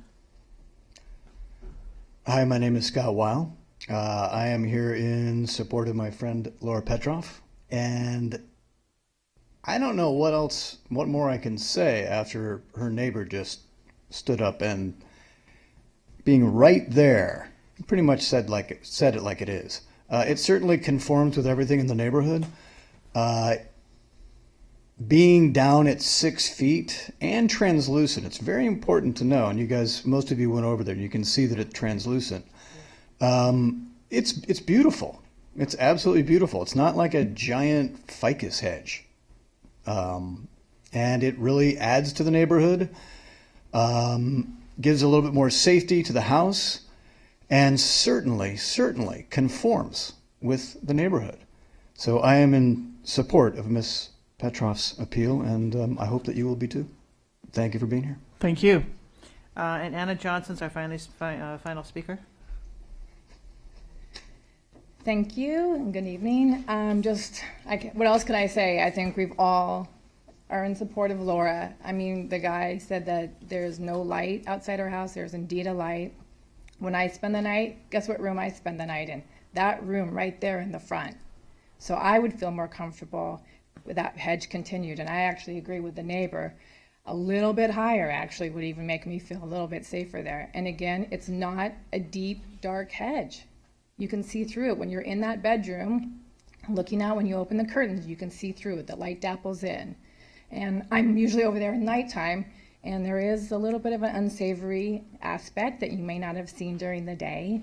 And I just think, again, that gives her a little bit more privacy. And if you look at it, I mean, it strikes a balance. You know, the house is tall. Look at it. It's not a small house like compared to the other houses in the neighborhood. It's very tall. So the higher hedge actually gives it some nice balance architecturally. Thank you. Good night. Thank you. Would you like to, you have 3 minutes to rebut or add to what you said before? I won't take all 3 minutes. Just a couple of points I want to make. Can you use the microphone, please? Speak into it. That's okay. I'm sorry. First, I have, thanks to the security guy that I've had to hire, I have these apps on my phone. This one that's called Lutron that's connected to the lights at my house, so I can look at it and see that, yes, the lights are actually on outside at the house right now. So the gentleman that said that I have no lights outside, there are lights all over the house outside, and they're on right now. And the reason that I purchased that app was because for my work, I have to travel a lot. And so this connects me to the lights so that I can turn them on and off from my phone. I can also open and close the shades from my phone. And so I do that. I turn the shades go up and down, and the lights on and off, both the interior and the exterior. Also, when you have the photo up that shows the 6-foot height of the hedges, and you look at the house, and you look at it in perspective, you can see that the view is not obstructed by the hedges, but indeed you can see approximately 2/3 of the structure of the house. So it's not obstructed at all. And last but not least, as I said earlier, I have the full support of my neighbors.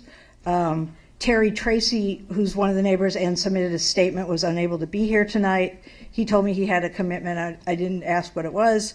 Olivia Allison, who lives next door, is a therapist, a social worker therapist who has a serious burden of patients that she sees, and also had kids' school night tonight that she had to deal with. She lives on one side. Joe and Liselle and Flora live on the other side, so the neighbors on each side. Terry Tracy lives on the other side of them. Teresa Kelly lives on the other side of them, and she submitted a statement. So people up and down the street submitted statements in support. No one on Ozone submitted a statement in opposition. And most of all, importantly, I want to thank you all very much for taking your time to consider this very seriously. I appreciate it. And if Commissioners, do you have questions of the appellant? I have one question. I'm sorry. I don't have my thing on. Commissioner Pastor. I have a question to Ms. Steinberg. Ms. Steinberg, your your letter talks about police reports are available. Actually, I thought they were. When I spoke to Laura initially, I thought she said there were no police reports were taken because she was out of town when it happened. The alarm apparently went off, and they went out there, but she never got a police report. That happened twice. Thanks. Yeah. I think one of the gentlemen here actually got the calls from the police and security. I have a question. It was a little confusing. You talk about a 6 to 7 foot hedge. That's not really accurate because the wall itself is 3.5 feet, so the hedge would be 3 feet above that. Or are you talking about the hedge? I know you cut it down. I noticed that today. Right. So the total height. It's approximately 6 feet. I didn't From the sidewalk to the top of the hedge? Yes, correct. Okay, so the hedge is half, the wall is half, basically. Correct. Okay, thank you. And I think, and like Laura said, she measured it, so that's an approximation, but I think she had a measuring tape out there. I didn't do it myself. It looked Okay. about right. Okay. Commissioner Landis, you have a question? Yes, I guess it's from Steinberg. You're making an argument about that the presence of the park ought to lead us to supporting increased hedge height. I just did a quick survey of other parks in or near residential neighborhoods in Santa Monica, and I'm struggling to find neighborhoods where the presence of the park has actually led to hedges. So can you elaborate on that argument a little bit so I understand it more clearly? Sure. One of the findings is really if it's about impacting, if there's mitigating impacts right. In surrounding land uses.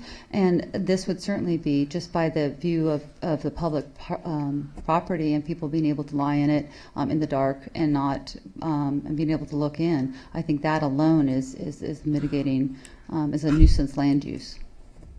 And you would, but what I'm pointing out is that nowhere else in Santa Monica are we seeing hedges popping up opposite public parks, and there are quite a number of them. Interestingly, I drove by when I was there at Laura's this weekend. I drove by, what is it, Clover Field Park? Clover Park. And there was one of the streets that goes down it. I went by and I'm like, wow, look at all these high fences. All the houses were turned so that their 12-foot tall fences were facing the park. Let me add something here. I live across the street from a park. Yeah, live across the street from Ashland Park. On your and there is, not only do I not have curtains in my front window, which is a whole other issue, but the bedroom. No. There is not one single house on that block with a hedge or a wall or anything to obstruct the park. And one of the reasons for that is that we have a very active neighborhood watch program, and our eyes are on that park. And to me, that's a much more effective way to do things. I'm trying. Yeah, I think the border. I hate to say it, but I think the border of Venice. There's a large population of folks that live in Venice, and so they utilize that park pretty thoroughly. I think it shows just the pattern of height hedges and fences just in that area around just Ozone Park. Look at that. I mean, that alone goes to the state of mind of people wanting to put up some sort of screen when they live adjacent to a park. So at least in this park it is, and we counted. So. Thank you. I have questions for staff. I'm sorry, I didn't mean to jump in. That's all right. I have questions for staff when we're ready, but I don't know if we're there yet. I think we're finished with public comment. So yes, is the answer. Okay. So if we could go back to the slide. With the non-conforming structures, this is just to clarify information. You list 737 when you updated 737 actually is a fence, not a hedge, and I wanted to try to get a sense of what was happening there because it's a 5-foot.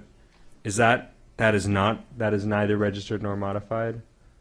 I'm sorry, I'm just trying to put the slide together. Sorry. 737, you said? 737. You can see it on.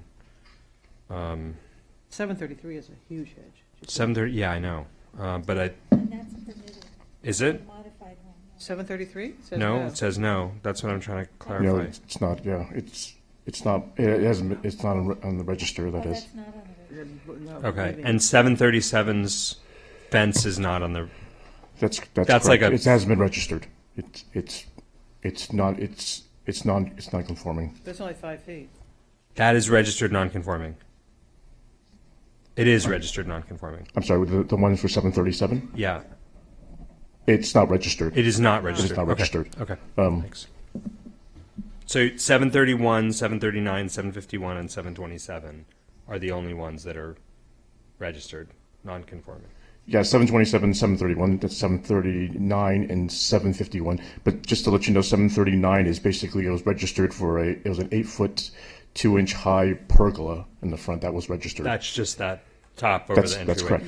And what's the status on 801 Ozone? Wasn't that coming to us and then it never got scheduled? And is that, it withdrew? Okay. Okay. Thank you. Does anyone else have questions of staff? Commissioner McKinnon. Mr. Lai, Did you deal with the police? Has there been an uptick in crime in the last couple of years in that area? I have not spoken to the police regarding that. Do we have any evidence that that's happened? No, I have no evidence whatsoever. My question to Jing. Jing, typically, what is the response of the police when they're asked about the impact of hedges on security? I can't speak on behalf of the police department. I can only kind of share maybe what I've observed at some community meetings where the police have been present. They typically speak to kind of the concept of crime prevention through environmental design and the idea of eyes on the street, and how having sort of tall enclosed spaces potentially makes those areas less safe because you have less eyes in that area. And so they do speak to, I think, a lot of community groups about kind of creating defensible space and the value of neighborhood watch and such things. Thank you. I have a question of staff.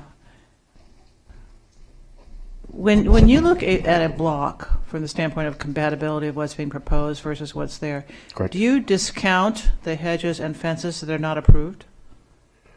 No, we don't discount them. I mean, we look Why would at- you count them if they're illegal? I'm not understanding your question. Well, I mean, the appellant's position is that they are compatible with their block and other blocks and what have you, but there are actually 9.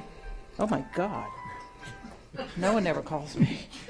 There are actually 9 properties, according to your chart, on the 700 block of Ozone that have non-compliant hedges or fences Okay, that have so not you're been saying- approved. right. Do you look at, you don't like judge compatibility based on illegal? No, we don't. Do Okay, not. No. so to cite those really is not a particularly good way to go about it. Is that what Okay. you were saying? Okay. Thank you. Okay. Commissioner Pastor? Yes, we are. We've closed the public hearing. Okay. So I live in this neighborhood, not close enough to recuse myself, but up the street, and I know this park well. I know this house well. A friend of mine used to live in this house before Laura lived there. I think that we can make the findings for this, and I may be in the minority, but I'm going to make a go of it. I think it's unique for several reasons. One, that bottom floor of the house, there's basically an entire glass front window. And because of the way that the house was designed, which perhaps is not how I would have designed it, is that the bedroom is down there. There's a bedroom down there, and it's very close to the street, and it's a small setback. This, if you look at I think it's also unique in that this is a tiny, very narrow lot. There are much wider lots on this street. The one to the right is a much wider lot, and the one to the left is a much wider lot. And you can see that on your maps. The park is a lovely place sometimes. It's also not a lovely place sometimes. And it is a different park than Clover Park, or I don't know where you live. Ashland Park. Ashland Park, because it is on the border of Venice. There is a huge homeless population in Venice. I think that because of the boys settlement, that the city of LA enforces sleeping on the street and homelessness in a very different way than we do here in Santa Monica. And so I think that to have a hedge of some kind and not too tall, that there are extenuating circumstances that are mitigated by the fence, by the hedge. When I originally talked to Mrs. Steinberg, I was like, 12 feet, that's really high. Crime prevention through environmental design, back to my days in planning in the 90s, can you do something to the hedge that makes it slightly permeable and less high, because that is just way too tall. Also, again, because I know this property so well, and maybe you can go to the facade of the property. It's not unlike one of the properties that you showed where there's this like 20-foot hedge and it's like created this enclosure where no one can ever possibly see. Because of the way the gate is here and there's not a hedge over the gate, there is still some visibility. Also, in the hedge itself, now that I would not have agreed to 12 feet. I think I can agree to 6 feet, and it's not this super dense ficusy thing, again, like some of the other hedges that we've seen in the neighborhood, which I do agree are unsafe, and I think the police and crime prevention through environmental design would say is unsafe. I also agree that it's compatible with the neighborhood. I'm not concerned that everybody's going to have these huge giant hedges and we're all going to go in there. So I think we can make the findings.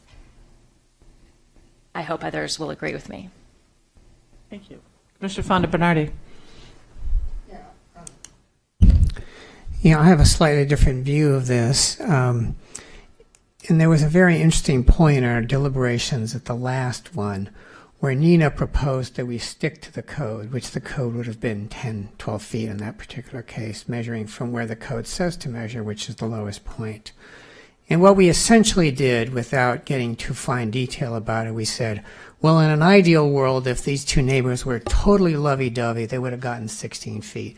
And if they were total enemies, they would have probably still gotten 12 feet. So as Solomon said, we're going to cut the baby in half. We're going to give them 14 feet. And that's what we did in so many words. But there's a danger to that. Every time you leave the code, you build a little grain, a little stone in the shoe, which is the precedent fact. And in fact, the presentation of the first applicant here really was throwing the precedent in our face for all these other things that were allowed to go over 42 inches in the front yard. And I say it's a dangerous precedent because, let's be honest, this neighborhood, whether you measure this block or whether you measure 4 blocks or 10 blocks, this neighborhood is right on the cusp of flipping, right on the cusp of having more illegal properties than legal properties. When more people are smoking grass than are not smoking grass, at a certain point, you do have to legalize it because otherwise you've created a nation of outlaws. So if more people are, an interesting analogy. That into the equation? Yes. So you can grow marijuana plants in your hedge. Okay. I wouldn't have expected that from you, but there you go. Yeah, So well, there you go. The point I'm making is that It's really very progressive tonight. And Jerry Rubin was saying, well, not everyone's going to do it. I beg to differ. If everybody has a little weeny 10-foot front yard, there's going to be a rush to the ceiling. Everyone's going to start growing their hedges. Well, let's say for some reason we decide to lift the cap on hedges. The funny thing is hedges can grow. So there's always a possibility in the future of raising it. But today, the code says that 42 inches is desirable. It's not because of the wisdom of everyone sitting here. And it's not because everybody in the audience may say 42 inches is the wrong height. The 42 inches was established through a long process in a previous code, and what it really had to do with the whole combination of having an open feeling to the neighborhood as opposed to having a corridor street where, you're basically on the street, you're very unsafe, whereas you're theoretically in your little patio, you might feel safe, even though we know you might not be. So these precedents are dangerous, and I think we have to be very mindful when we give someone a green light to break through. We have to really be aware of why they're breaking through. And let's be honest, eyes on the streets are the name of the game. Eyes on the park are the name of the game.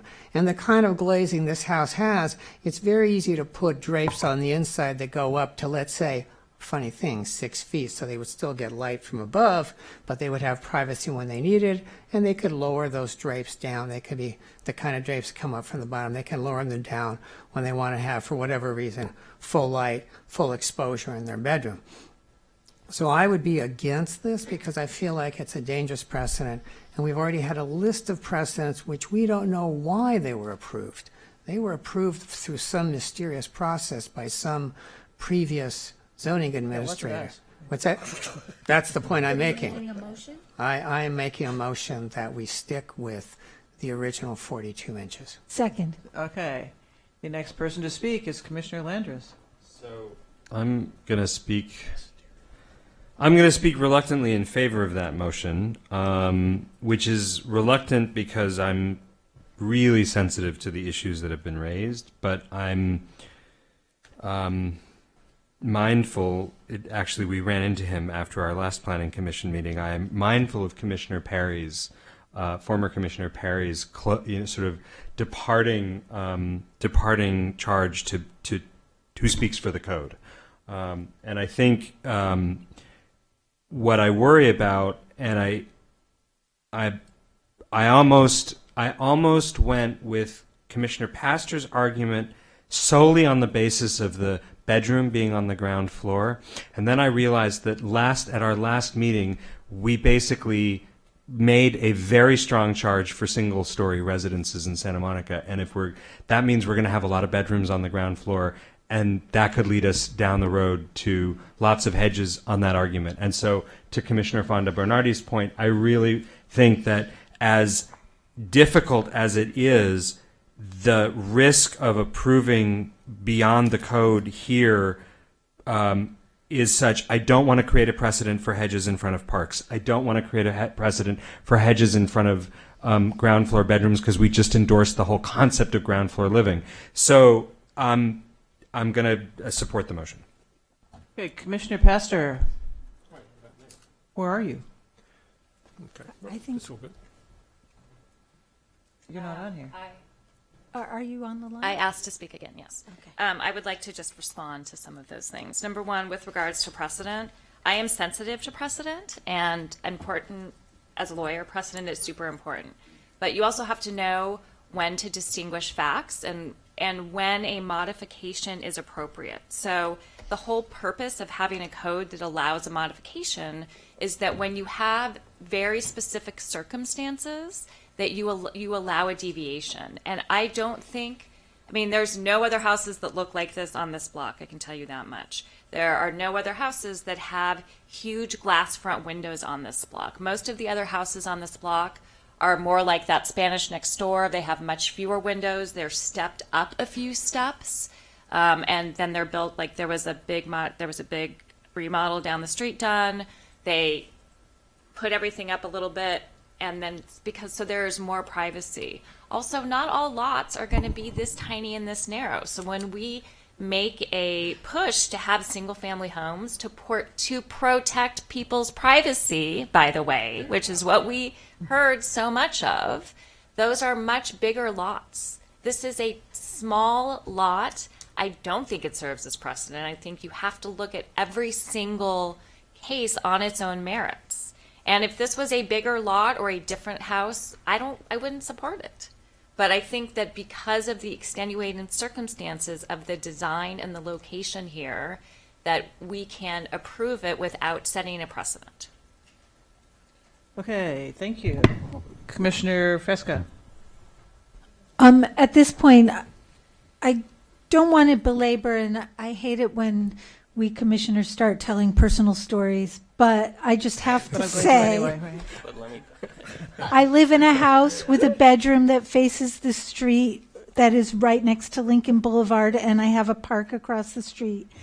And I actually have a registration for a hedge, but I do not have a hedge. Maybe you could transfer it to her. Yeah.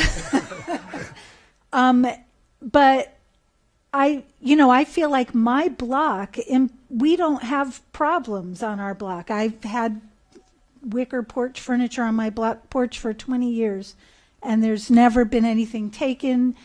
I think sometimes people drink water from my hose, but I'm okay with that. Huh? Are you across from Venice? I'm not that close, but I'm pretty close to there.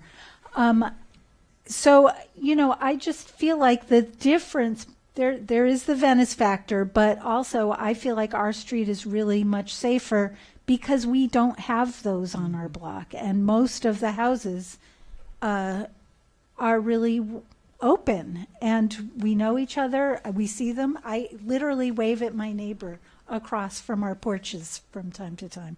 I can't see how this is different and how this is setting it apart.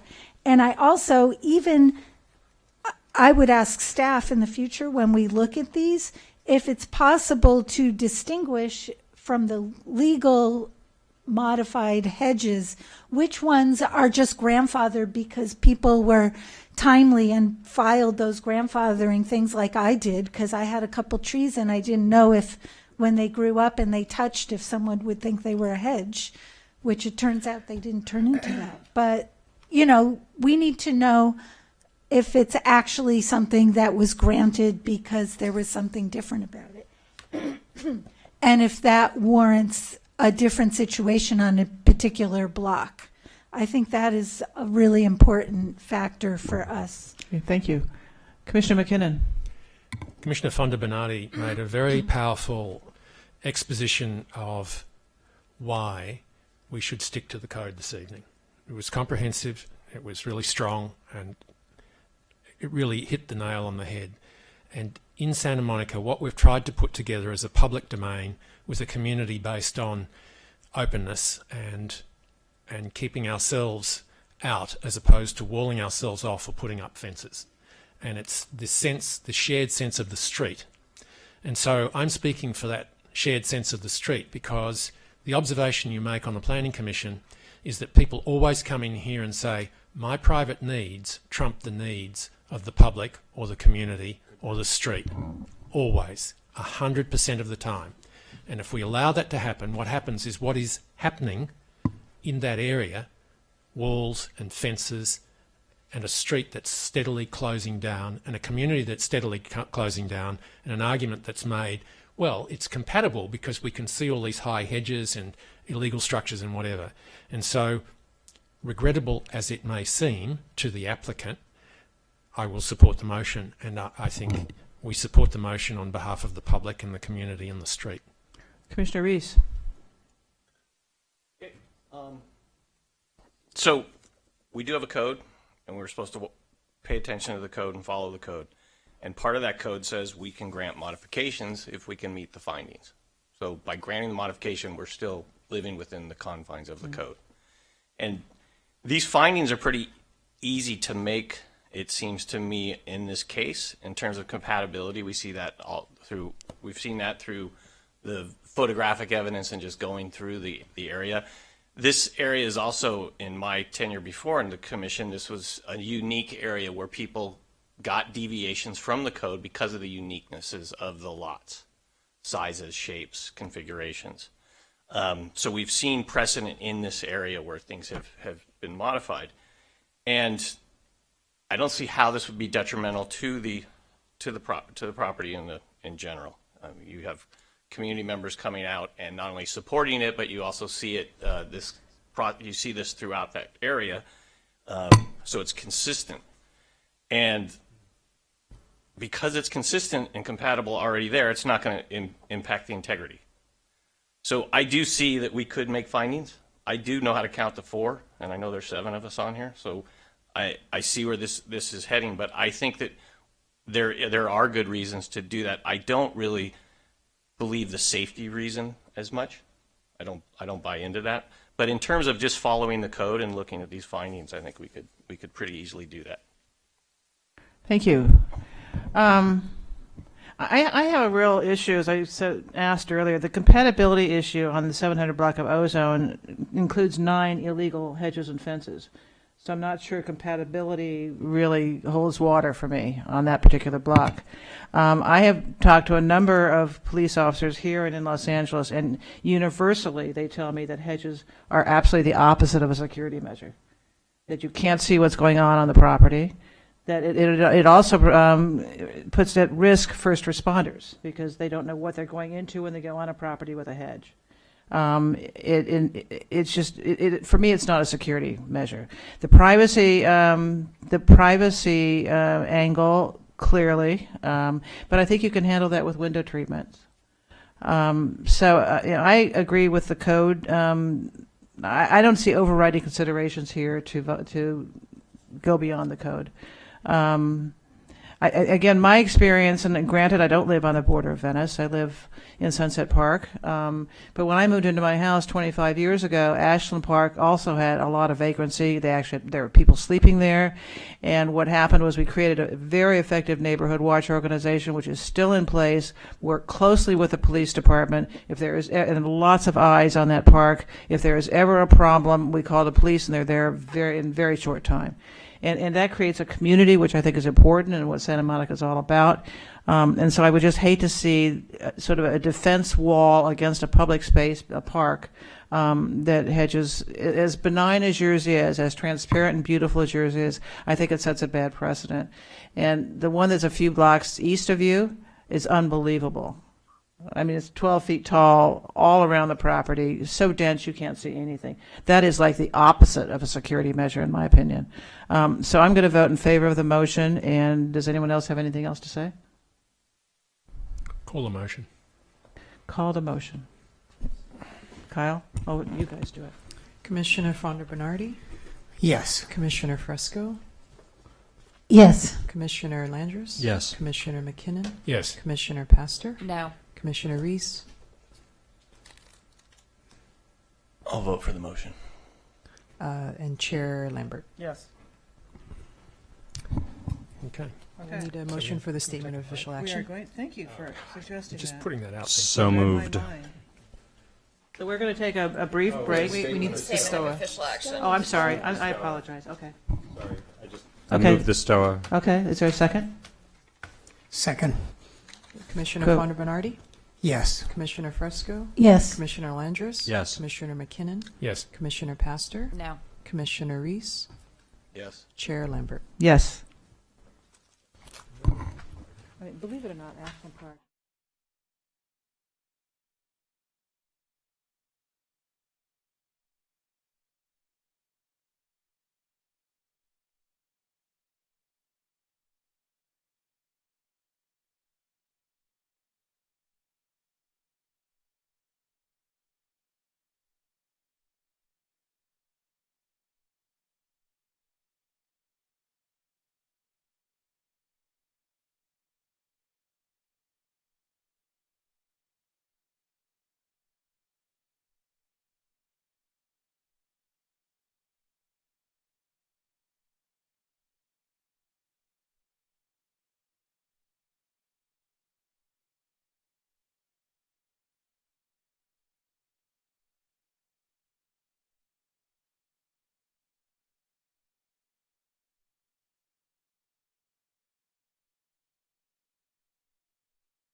building. Eventually. I felt really weird about calling it. Okay. It just felt so like. Okie dokie. It's a great color, isn't it? It'd be hard to lose that. Almost. See? Well, just leave it to me. It's just like. Yeah. Is there any opposition? Okay. Do we have any chits on this? Oh my, that's wonderful. Okay, the next item is 9D. It is a vesting tract map and major modification request for property at 2501 22nd Street. And the staff report, please. Oh, ex parte. I'm sorry, ex parte. Oh, that's right. Lucky you. Okay.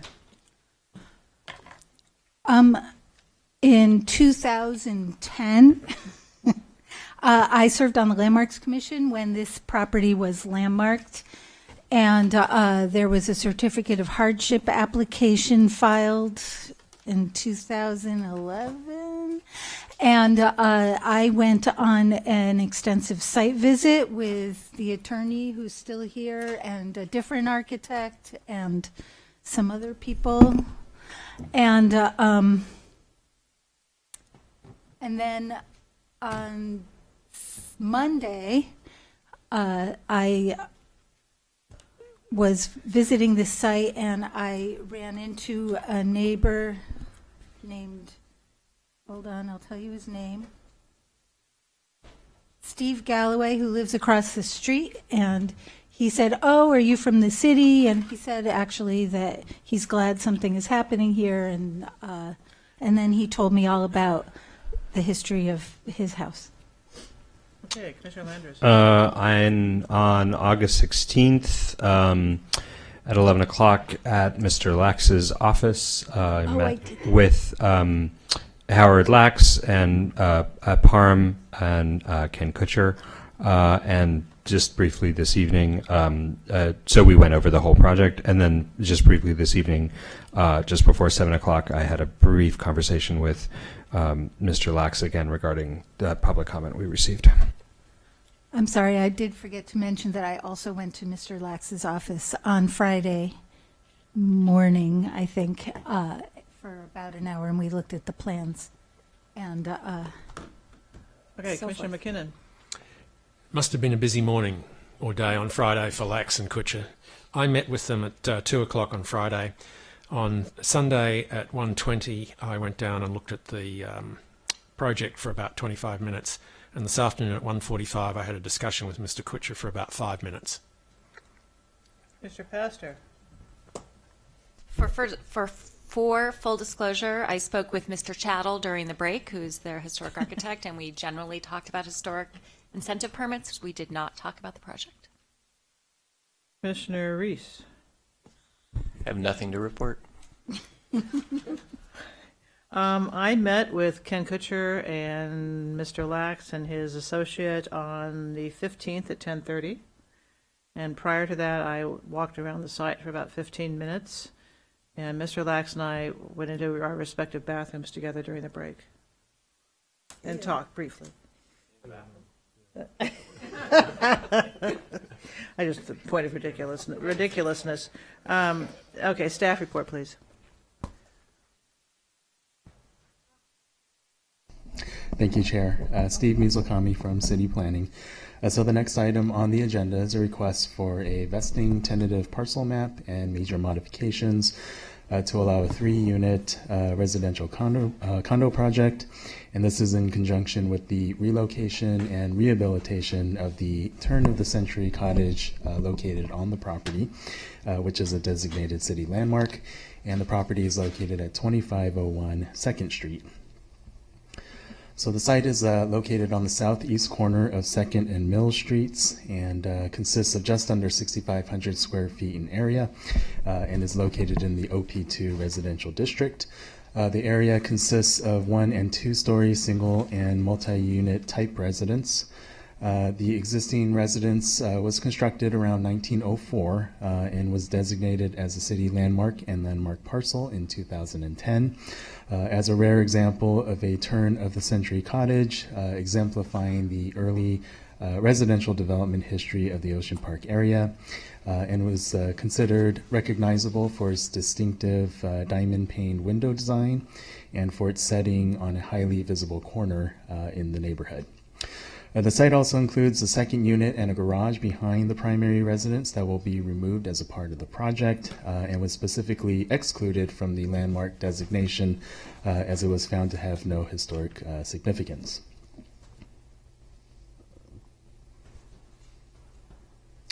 So the project includes the relocation and rehabilitation of the existing landmark residence and also the construction of a new two-unit, two-story addition. A vesting tentative parcel map is proposed to create 3 market-rate condominium units above a subterranean garage, and the project will satisfy the city's affordable housing obligation by providing payment of an affordable housing fee as an option for projects with 3 or fewer residential units. In July 2018, the Landmarks Commission held a preliminary discussion on the proposed project and expressed some concerns with the size and the scale of the addition. The Commission commented to ensure that a respectful relationship between the addition and the landmark cottage with attention to architectural details. In response, the applicant has reduced the overall massing at the upper level by removing roofline projections and simplified the street elevation to ensure that the addition appears subordinate to the landmark residence. So the landmark residence would remain as a single story and would be relocated from its current location and shifted closer to 2nd Street. A new habitable basement would be added concurrent with the construction of its new foundation. A new subterranean garage would be constructed below the landmark and also below the new addition, providing 6 parking spaces, which would be accessible from a new driveway on 2nd Street. Upon relocating the structure, the residence would be rehabilitated in a manner consistent with the Secretary of Interior standards. The scope of work involves both rehabilitation and restoration work. The existing clapboard and wood shingle siding, cladding would be repaired, and the existing wood windows would be refurbished or replaced in kind as necessary. The existing non-original asphalt roof shingles would be replaced with treated wood shingles. The existing brick chimney would be reconstructed consistent to its original design. The existing front entry and the front door would be restored back to its original recessed configuration. The front steps for the property would be repaired, and the building's exterior would be repainted, consisting of complementary shades of gray. Moving on to the new addition, which would be to the rear of the landmark, is contemporary in its design. Consistent with the Secretary of the Interior Standards 9, its design is differentiated from the historic cottage, yet relates to the overall character of the residence in terms of its overall scale and architectural details. The addition would be connected to the rear of the landmark by a 1-story hyphen, approximately 11 feet in height and constructed of glass and steel, and placed underneath the eaves and the roof line, thereby preserving the character-defining eaves and exposed rafters at the building's rear elevation. The hyphen creates sufficient separation that helps to minimize the height difference where the addition does not physically overwhelm and is respectful of the landmark residence. The building elevations are modulated yet simple in design. The addition consists of muted colors and related siding materials. The horizontal clapboard siding dimensions are consistent with and provides a visual connection between the new and the existing. The addition complies with the 23-foot height requirement for flat roofs in the district and is limited to required guardrails that project above the roof line. Now, the simplified roof line does contribute to the overall compatibility of the modern addition, ensuring that there's a respectful relationship in terms of its scale and design. Moving on to the major modifications in preserving the landmark and to also facilitate the new construction, the applicant proposes the following major modifications. To modify the minimum front yard setback from 15 feet to 12 feet, to modify the minimum rear setback from 15 feet to 8 feet, to allow associated projections of the landmark residence to encroach into the required front yard, and to allow a rear balcony to project into the required rear yard. Also, as provided in the supplemental staff report, the proposed modification regarding access to the primary or the private open space is no longer necessary, as the project does comply as currently designed. In terms of the findings, the existing residence and its current placement on the property precludes reasonable development on the remaining portions of the site that is necessary to support the extensive rehabilitation work needed for the landmark property. The proposed 12-foot front yard setback would be compatible with the existing front yard setback conditions of the immediate area along 2nd and Mill Street, many of which that are existing non-conforming to front setback requirements, with less than the 12 feet proposed for the project. The proposed front yard setback would improve the building's overall alignment with the neighboring properties and also further enhance its prominence at the street corner by bringing it closer. And the project also includes to allow an 8-foot rear yard setback, whereas a minimum of 15 is required, and also to allow a balcony projection 4 feet into that modified setback. Due to the limited buildable area in the rear of the landmark, the required 15-foot rear yard setback further constrains the building footprint, and the proposed 7-foot encroachment into the rear yard setback does allow the addition to be set back further behind the landmark residence, which would be consistent with the standards. In terms of neighborhood compatibility, the proposed 8-foot rear yard setback would be consistent with the general spacing of the residences on the north side of Mills Street.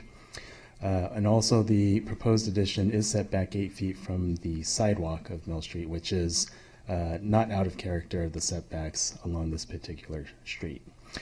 So as we know, the zoning and landmarks ordinance does provide flexibility in development standards for landmark properties, particularly since the proposed modifications in this case would not result in any significant impacts to the neighborhood character. And the proposed modifications as applied to this project are consistent with the intent of the preservation incentives offered by the Landmarks program. The framework for CEQA evaluation consisted of studying whether the proposed project would cause a significant adverse change in significance of the historic resource. This impact analysis included review of the proposed rehabilitation work, the preservation of the character-defining features, and of its setting at the street corner. The city's historic preservation consultant, Ostachet and Associates, has reviewed the proposed project and concludes that the project is consistent with the Secretary of the Interior standards in that the essential character-defining features and the overall integrity of the historic residence would be unimpaired by the proposed relocation as well as the two-story addition. And after the project completion, the residence would be greatly enhanced and continue to convey its historic significance in the Ocean Park neighborhood. As proposed, the scope of work qualifies for CEQA exemption Class 31 and is also exempt pursuant to Class 3 for projects not exceeding 6 dwelling units. Also, the project is consistent with the LUCE, which encourages the retention of historic resources that characterize the city's heritage. And for these reasons, staff recommends approval of the proposed vesting tentative parcel map as well as the major modifications based on the findings and conditions in the staff report. Just a quick reminder that staff has prepared a supplemental staff report and which was provided to the commission this morning with recommended changes to certain conditions of approval, as well as an updated STOA to reflect those changes. Thank you. Since we have no public, if there are any questions of staff at this point, we could do that. No? Commissioner Reese. Is there significance to that palm tree? No. So the palm tree that's in the front area here, currently, if you can kind of see, there's a little bit of a stump that's, I think it crosses over the common property line. So the project is going to lift up that and relocate it to the front of the property. But in terms of the landmark designation, it is not included specifically. Commissioner Landers. So I'm just I'm playing catch up on the supplemental staff report. Are you still, just for clarification, the access from the front residential unit to access private open space from master bedroom, is that still a required modification, or No. or He is said that no. gone? Yeah, That's now gone. It's not a required. It isn't modification. So the only just so we're all clear, the only modifications now requested are reduction of the minimum front yard setback, reduction of the minimum rear yard setback, and allowing the projection of the steps, eaves, and bay window into the front. Am I correctly yeah. understanding and that? Those are those existing conditions for the landmark building. Yes. Terrific. Okay, thank you. So let's hear from the applicant.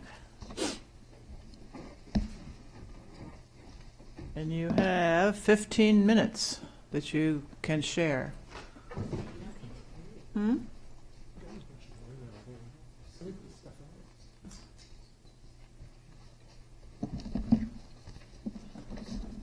Please identify yourself when you speak. That's a horrible thought. Thank you, Commissioners. Ken Kutcher here on behalf of the ownership of Richard Plaster. And as you heard, we had a busy Friday with some ex-parties. I apologize to two commissioners who we couldn't squeeze in with the ones we scheduled. I had the pleasure of being out of town, taking my daughter to college. To Cal. To Cal on Monday and Tuesday. Thank you. Project architect Howard Lax, preservation architect Robert Chattel, and I have worked together as a trio on several of these type of preservation small residential projects. 954 Fifth Street being the first one, which actually led to, in the prior zoning ordinance, the language that now appears in your current zoning ordinance as a modification. At the time, we needed variances, and so we appreciate the improvement to now need a modification. These preservation projects, as you might imagine, are quite difficult to pencil and to work out all the particulars on. We always need some flexibility with respect to design, especially when you have a smaller structure that's designated that you're retaining, and you try to find another place to pick up the floor area that is lost by the typically limited height of the structure you're retaining. This project is further unique in its location in Ocean Park. In other areas and other projects that we've worked on, there's ability to get added height and added floor. That's not the case here. So the only place in this instance to find added room are in the setback areas or in the basement, both of which we're using here. These are not large units. They're a little bit over 1,500 square feet each. And I'd like to remind the Commission briefly how we got here. This project, or the property, has 2 vacant detached dwellings and 1 detached garage. In July of 2008, code enforcement issued a order to comply given the condition of the property. That was followed to or responded, led to a response by the ownership to file a request with the removal permit with the Rent Control Board. Category C removal permits are hard to get, very rarely offered, based on uninhabitability, and were granted for both of these units. They're no longer, therefore, subject to the rent control law. And so 2 months later, ownership files for a demolition permit application, and lo and behold, the Commission decided to nominate one of the 2 structures, and that was eventually designated. Ownership was not pleased with the outcome. We appealed it to City Council. Close vote, 4-3. The designation was affirmed. That was then followed by, as Commissioner Fresco mentioned, a certificate of economic hardship application. That was pending for about a year, and when city staff indicated they wanted $56,000 to pay for an EIR to evaluate the removal of the structure, we regrouped, and ownership then became comfortable with proposing a project. And so that's what's led us here tonight to having a project. And we did a number of outreaches as indicated on the chart above you, including with respect to neighbors, staff, the Landmarks Commission, the Conservancy, and others. And it has led to, I think, a improved design over the number of years that this has been pending, and we're pleased to be here tonight. I think at this point I'll turn it over to the architect. Thank you. Great. Good evening. Howard Lex, architect for 2502 2nd Street. Just quickly, I'm going to run through some slides. The property is a substandard size on 2nd and Mills. It's 50 feet wide, which is standard. However, it's not a typical your 150-foot deep lot. It's only 130 feet, so that's made it more difficult for me to get 3 units on the site. Next. The existing landmark building is about 21 feet high from theoretical grade, and it's about 890 square feet. Okay. The building directly to the south, there is a 10-foot wide driveway, and the building is actually 25 feet tall. That palm tree currently straddles right on the property line. I have reached out to the owner of the apartment building to the south. I've asked her if we could actually take it and move it on our property, and she has given us permission. Please feel free to take that tree. Our arborist has looked at the tree and feels that it could make the transition by about 20 feet, 30 feet onto our property. Okay. This is a view from Mills looking south. The buildings directly to the left here are they were found by the Landmarks Commission that were not eligible and were not designated. So this building and the detached garage behind it will be removed, thus retaining the landmark building at the corner of Mills and 2nd Street. Next. Directly to the east, this is the building that was not designated. This is our parking line directly to the east. There's a 13-foot, there's about a 10-foot driveway and 13-foot setback to the residence directly to the east of our property. And right now, the existing building that will be demolished has about a 3'6" setback. Okay. There are 4 trees that are going to be looked at very closely or be removed or replaced. One of them, which many of you may know, this tree was hit by a truck about a year ago.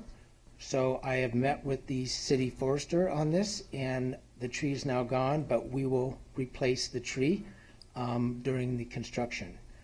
The tree right at the corner of Mills and 2nd Street was removed by Southern California Edison. It was interfering with with their power lines. That was a pine tree. The tree that is directly where our proposed driveway is, I did meet with the city forester, Wister Dolta, and he basically said, I think it's safe to request to relocate or replace the tree in conflict to satisfy the required parking and access to the parking garage. He did say, though, that this may have to go to the task force and get their recommendation, but he's not sure yet about that. And then the last tree is an existing magnolia tree, about a 7-inch diameter, which is right in the path of travel when we move the house forward by 3 feet. Okay. Okay. As Ken mentioned, the 2 new units in the back, they're not large units. They're about 1,500 square feet. Unit 1 will go from the 890 square feet to about 1,500 square feet because we're going to be expanding into the connection or the hyphen between the landmark building and the new building, and we're adding an underground basement. And it's important to note, which I think Ken did and also staff mentioned, We're allowed for density, 3 units on the site. We're maintaining 3 units on the site. We're allowed in the OP2 district 2 stories. We're maintaining 2 stories. We're allowed maximum allowable height for a flat roof at 23 feet. We are maintaining 23 feet. Next. Our request is actually pretty simple. We're asking in the front setback from 15 feet to 12 feet, so a 3-foot reduction. In the rear, 15 feet to 8 feet. And I think it's important to note that we do not have an alley in the rear yard. Typically, it's a 15-foot setback. If you have an alley from the center of the alley, that's from the proper length of the building, it's 5 feet. In this case, we're asking for 8 feet. We do not have an alley. And the projections that go with the house, of course, the front porch will be rebuilt in kind. The front bay window, which is 18 inches. The eaves that are 30 inches. And we're adding the rear balcony for a projection in the rear property line. Okay. It's really important to look at this this diagram. This is the subject property. We're asking for 12 feet directly to the south. The front yard setback is 9 feet 6. Across the street mills, the current setback is 7 feet 9. And then all along across the street, we have 5 feet, 9 feet, 13 feet, 12 feet, 12 feet, 13 feet, 14 feet, right up to the shotgun house. And our surveyor is here tonight if you have any specific questions that you want to ask him about the accuracy of this survey. Next. Okay. Our request number 1, which is only number 1, reduce front and rear yards.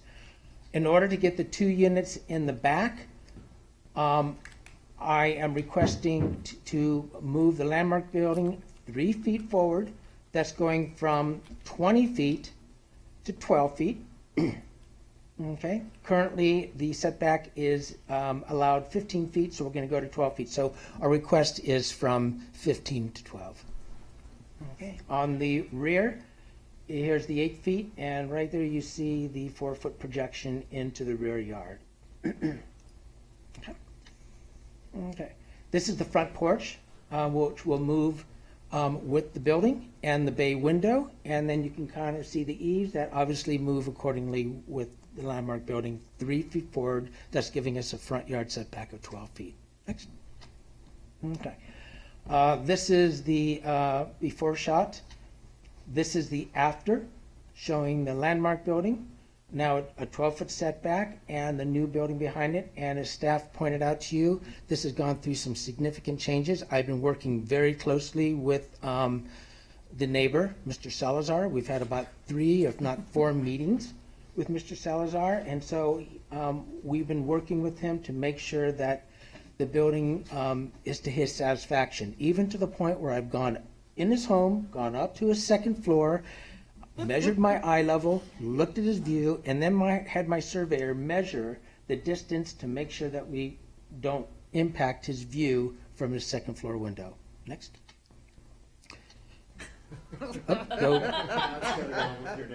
That's above and beyond. Yes, it is. And you can. What's that? He's directly to the east, upslope. Very nice crossman. Yes. You can see the current tree, the current building, and then our building directly behind the new proposed. The driveway access is from 2nd Street, which is, we've looked at coming from Mills, from 2nd Street. There's a 8-foot elevation change between 2nd Street and the top of our property. There's no way I could ever get a ramp to get down to the parking garage. So I found the lowest point on the property, and it worked. I got my required parking. This has gone through mobility, and they have supported the parking layout. Okay. Couple last slides here. You can see the landmark building now move forward. There is a hyphen that connects the landmark building to Unit 2 and Unit 3. What is a hyphen? The next slide shows that to you. This is what we did at 1012 2nd Street, where you have the landmark building, in this case, to the right, and the new building to the left. And there is a connection between the two, which is part of the landmark building. From inside the hyphen, looking out back into the Landmark building, you can see how now we are expanding the Landmark building to make it a viable unit, and at the same time giving it the separation it needs between the Landmark and the new building. Okay, I'm going to bring in Robert Shadow, and he has a few last comments. So I just wanted to point out that the character-defining features that were identified in the Landmark nomination are generally being retained. I think that there's some additional information that's helpful to understand, and I know that there are some questions about this. So the clapboard siding, which is below a continuous sill, is all retained. The lower portion would be modified and then reconstructed as part of the rehabilitation. The shingle siding above that sill would be retained. The chimney that you see here, the building when it was designated did not have the chimney extension above the roof. And neither of those features were identified as character defining. I think clearly they are character defining. A recessed entryway was described as character defining. The building today, and when it was designated, does not have a recessed entryway. And the corner porch, which is inset in the building, was infilled at an early date. That was not identified as a character defining feature. It was identified as a non-contributing alteration. It's our opinion that for this particular building and in Ocean Park, the infill of porches like this was common, and in our report, again, which is in attachment G of your staff report, we identified that we believe the infill of the porch is in fact character defining. So you have now my professional opinion with respect to that feature. I think that you keep talking about the porch that's moving. I think it's more accurately described as the concrete stoop would move, and we very carefully developed a system of how that won't impact the character of the building. I think it more likely would be a reconstruction than moving the concrete stoop. Thank you. Commissioner, questions of applicant? No? I'm just trying to clarify. So for the balcony that encroaches into the setback, what's on that side? What's on the adjacent property? Yeah. Garage. Just the adjacent property. Okay. Oh, that's that picture. Okay. Yeah. Yes, got it. Got it. Yeah, there's a driveway and a detached garage. Yeah. Gotcha. Thank you. Commissioner McKinnon. So I have a series of questions. Mr. Kutcher. Mr. Kutcher, you sent us 16 specific points that you wanted incorporated into the STOA. The planning department accepted 6 of them. Are you comfortable that the other 10 are incorporated and dealt with the STOA as it comes to us? I'll indicate that I'm pleased that we made progress. Because when we have 87 conditions, yes. I know many of them are very standard conditions. Those can be boilerplate conditions. I do believe that if an applicant spends the time to look at boilerplate conditions and actually tailor them to the project and what's there, it's appropriate to make those changes. Are they going to be a disaster if they don't get made? No. But do I think it would be better? We spend a lot of time reading conditions. We think they matter. And, I think having conditions that reflect the project would be better. Okay. Can we live with them? Yes, we could. So I hear you saying basically you can live with them. The people who've worked on it from the planning department assure me that they cover off the specific objections you've brought to us, but you don't seem to have a die on the floor of the planning commission attitude to any of them. Great. Correct. That's a starting point. That's really progress, I think, especially with you. So my question I now have some questions. I've tried to make it easy for you all to make them better. I know, and I spent the weekend reading your letter over and over and over yes, to try to get to the bottom of it. And yes. Interesting. Wow. Nighttime reading. So, Mr. Lax, I have a series of comments to make about the design. I will leave the landmark aspects of it to Ms. Fresco, who will, I'm sure, be so much better.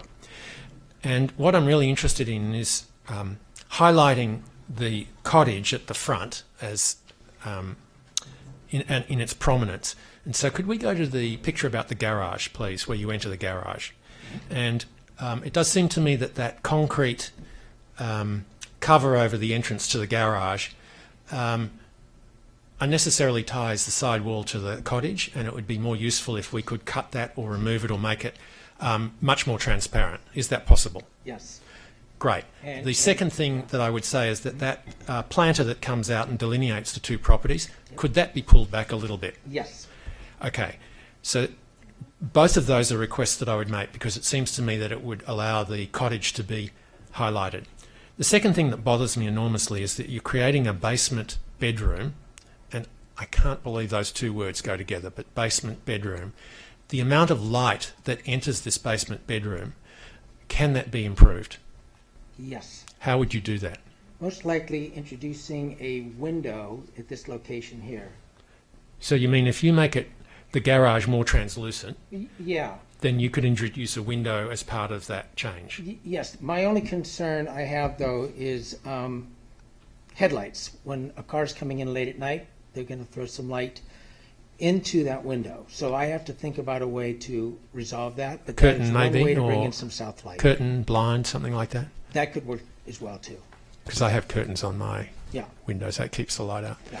But So that's something that definitely could work. because I am concerned that when this property is eventually sold, the next person in may find that the light being subterranean is quite unacceptable. So that's the second point that you're looking at. Now, my third point is that when I look at that building, and couldn't we switch around to the Mills second, is that the front window on the cottage seems almost exactly the same size as the building behind it. And so, as I understand it, with the Secretary of the Interior, the new design has to be significantly different to the landmark. It's got to be compatible, but what's the other word that you have? Differentiated. Differentiated, but Yeah. compatible. Beautiful words. Yeah. And yet, in that second building, the new building, we have a series of new windows, not that one on the corner, but a series of new windows at different levels. And I think what's bothered me more than anything else is that window seems to tie that building to the front, to the cottage. Can that window be slightly altered, slightly bigger, something that just spells the second building starts at that point and is different? Yes. How hard would that be to do? Well, I've been thinking about some of these items as well, too. So we've looked at some of these items. So if I could share those with you? Please. Okay. So this is what we've proposed right now. Let's stay on this one. Okay. And then we have actually taken the header, because I would have to agree with your comment, and we've raised it about 18 inches. So we can show you what that looks like.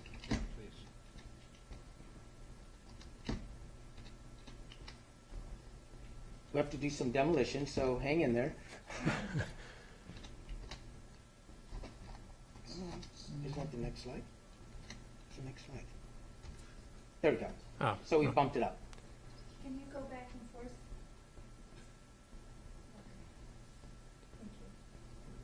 forth? I think that would get to it. Just changes it a little bit. And changes it enough so that it's not overwhelming or completely different, but Exactly. spells it slightly significantly.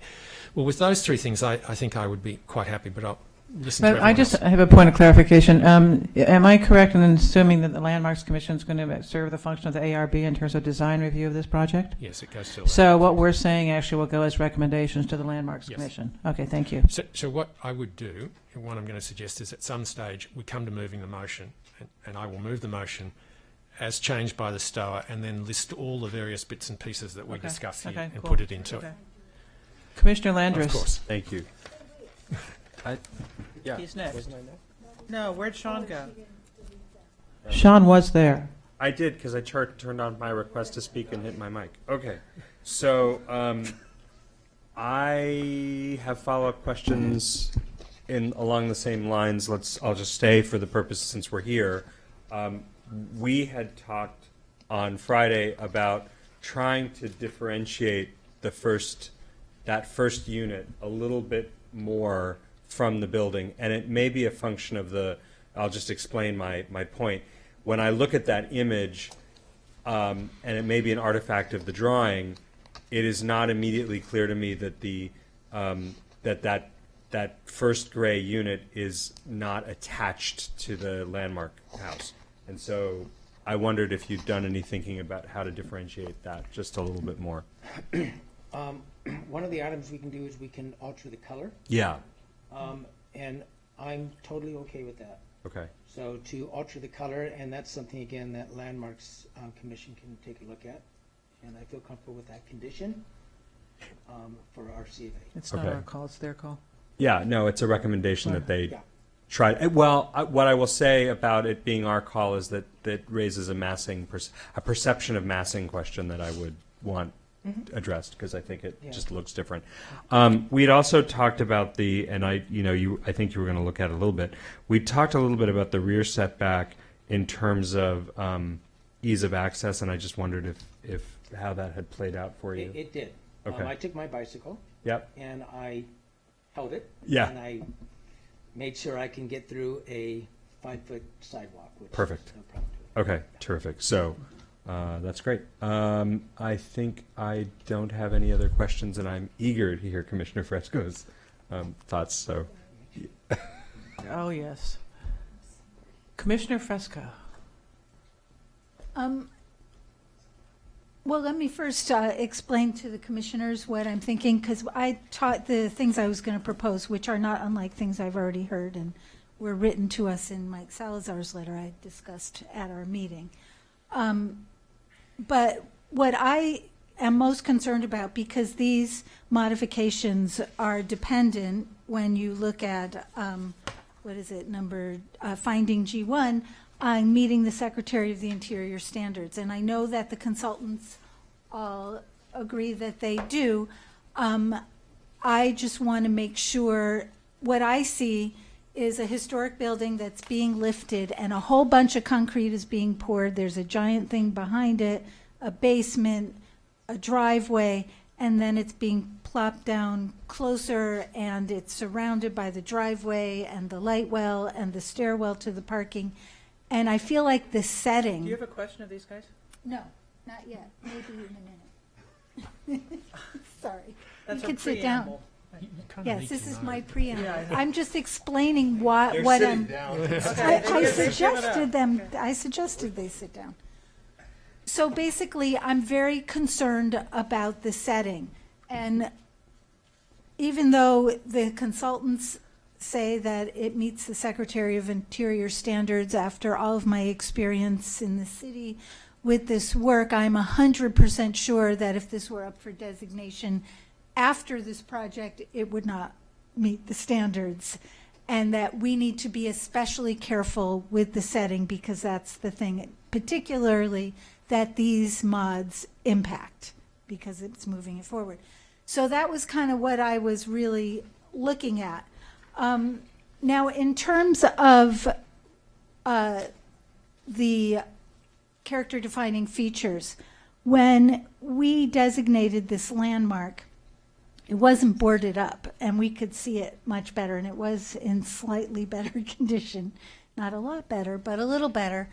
And we specifically said that the front entrance, that door with the little side lights that you see now that's made of 2x4s, was not a character-defining feature. And that was because we saw that glass semi-enclosed porch as an original feature of this building. And what you don't know, because it's boarded up, but I've seen it, is that there's actually another diamond paned window with all the siding all through that porch is completely intact. It even has the drainage. Where is it? Behind those glass. Basically, it's a glassed-in porch. Oh, okay. And it was open to the air, and the door is recessed on a The plane. door goes into the house. Yes, the entry door is recessed. So they're restoring part of the recessed entry, but not really the whole recessed entry. And it's typical, in preservation approach to looking at these things. If the door is covered up, we're just looking at the outside of the building, and we see that the glass enclosure on the part of the porch we can see, and so we don't consider the inside. Was the door a character-defining feature? No, we specifically said it was not. It was, and the reason was because we knew that other window was inside. And, you know, it's not all spelled out in the STOA. There's not a recording anymore, whatever. But I feel also that because we're moving it forward, if that were an open porch, only half the facade would be encroaching into the setback. That's another, you know, it mitigates some of the encroachment. It restores the building, at least so far as what extant features there are in this landmark, to something closer to its period of significance than a new doorway that is recessed with a wall on the left side and a wall that was original that it would now be gone. So I would really like to see that porch restored to the extent it can be. And there are a few other little changes. At the time when I met with the applicant and I brought this up, they were also asking for a variance for where the open space was located. So this was a perfectly great way of getting the open space off a public room. So that seemed like a good idea then. I don't know if they still think it's a good idea, but I think it's a good idea. I'm confused. What are you saying? I'm saying You like it that it's off the bedroom? basically it's irrelevant where the Where it open is. space Okay, you're is, right. but before, but it still adds to the integrity of the building, which is being sort of under onslaught by concrete. The second thing that really disturbed me was in this view, as you can see, there's horizontal siding and then there's very, very contemporary horizontal railings to keep people from falling into the light well and the stairwell that comes up from the basement. And I would like a condition that asks them to come up with a more traditional railing that is inspired more by the historic building than by the new construction. So this is a recommendation of the Landmarks Commission? Yes, this would be a recommendation to the porch thing. I think we just say we want them to restore it to the extent. Assuming we do. Right. The railing would be just, I feel like it references the new building way more than the old building, and we just want that newness to recede a little, or at least that aggressively newness. I feel like from the opposite angle from here, when you're looking at the south side of the building where the garage goes down and there's the wall of the building and then the wall of the garage, that's a really hard, long, weird-looking elevation. And I would like to see, instead of having a planter on the property line, to move it over so it's at the base of the building where that space is, which they seem to think they could somehow pull off, so that the house doesn't look like it's dangling over the driveway and that it feels like it's still sitting in its setting, in its yard, and then there's also a driveway. And then also in the same elevation, I felt that the concrete wall that is above the threshold of the driveway in the far is just way too high. You mentioned the same thing. I think that whatever style of fencing they use to keep people from falling into the light well, they can use that here for this open space in the back. And if you need to put my name on it to disclaim it from your architectural firm, that's okay. A fresco fence? Well, I just don't, if, you know, I know, you know, yeah. And then, okay, so the porch, the fencing, the strip, the threshold. Oh, and I just wanted to make sure that the commission look at the landscape plans. They seemed very kind of generic and general, and just give them some special attention and make sure that there's just real compatibility with the placement. Like, is that the best place for the palm tree? We're going to have a big tree there, but I don't know, maybe it would be better where the pine tree was. I don't know. We'll let them decide. I just want to give them a reminder to pay close attention. And then Mr. Kutcher did request one new condition, which wasn't a new condition, it was in addition to a condition that staff didn't absorb, that is always one that's close to my heart, which was in condition 81, when they talk about all the fire and building and safety codes, that they could also remind everyone that this house is also subject to the State Historic Building Code. And so I think that would be a fine addition to a condition. So that is my whole spiel, and I hope you all agree. Excellent. I do, with the exception of one point. I'm going to call Heidi, because she probably has something that she's going to want to say. Was that not a preamble to a question of... No. Don't Don't go go there. there. Don't go Just there. leave We don't need to ask them. Honestly. Heidi. So the planning manager may also want to jump in on this, but I do want to speak to you about what is before you. And one of the items that is before you is a categorical exemption under Class 31, which is a finding essentially that this project, as presented to you this evening, conforms to the Secretary of Interior standards. You have been presented with evidence that it does. If you do not feel that it does, your CEQA clearance is not here this evening. So if you feel that additional changes need to be made to the project in order to have it conform with the Secretary of Interior standards based on what's before you this evening, the item would need to be continued to a future date. Commission? I think that it needs to be continued then. I do. I'm sorry, but I really think the setting is dramatically compromised. So I think that's an interesting point of view, and what I'll do is move a motion, and then you'll have the right to speak to it, because I think we need to test that, because your opinion is incredibly valuable, and I always appreciate it on these sorts of things.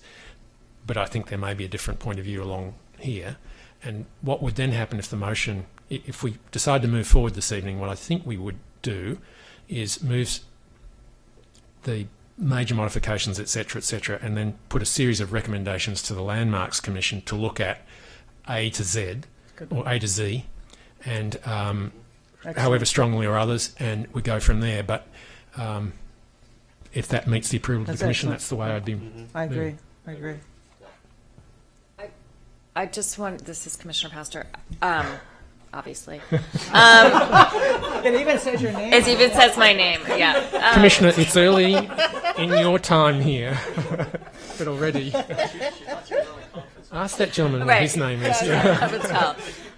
I just, though, want to be very cognizant of what our city attorney just said and make sure that as we're imposing conditions, they don't look like mitigation to mitigate the setting.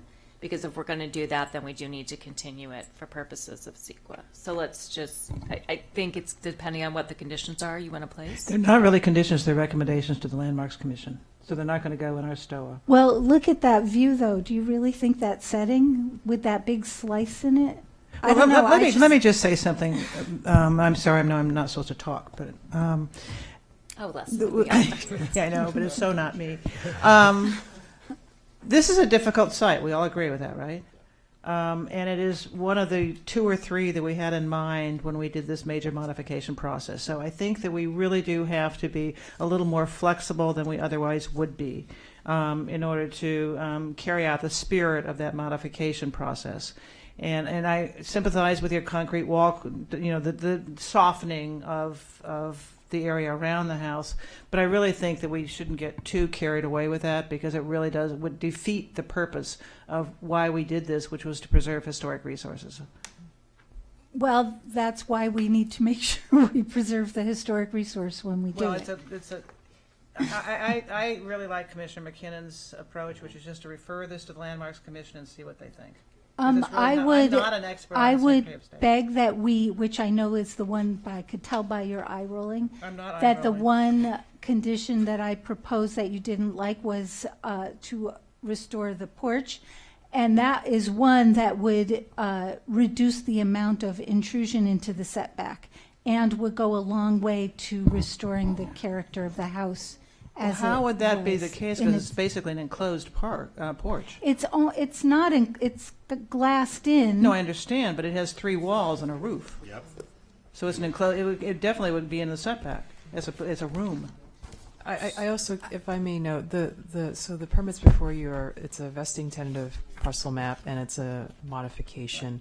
So the aesthetics aren't, really in front of you. It's the modification itself, which is for setbacks and projections. Right. Well, now I'm arguing into that there's so. less intrusion in the setback.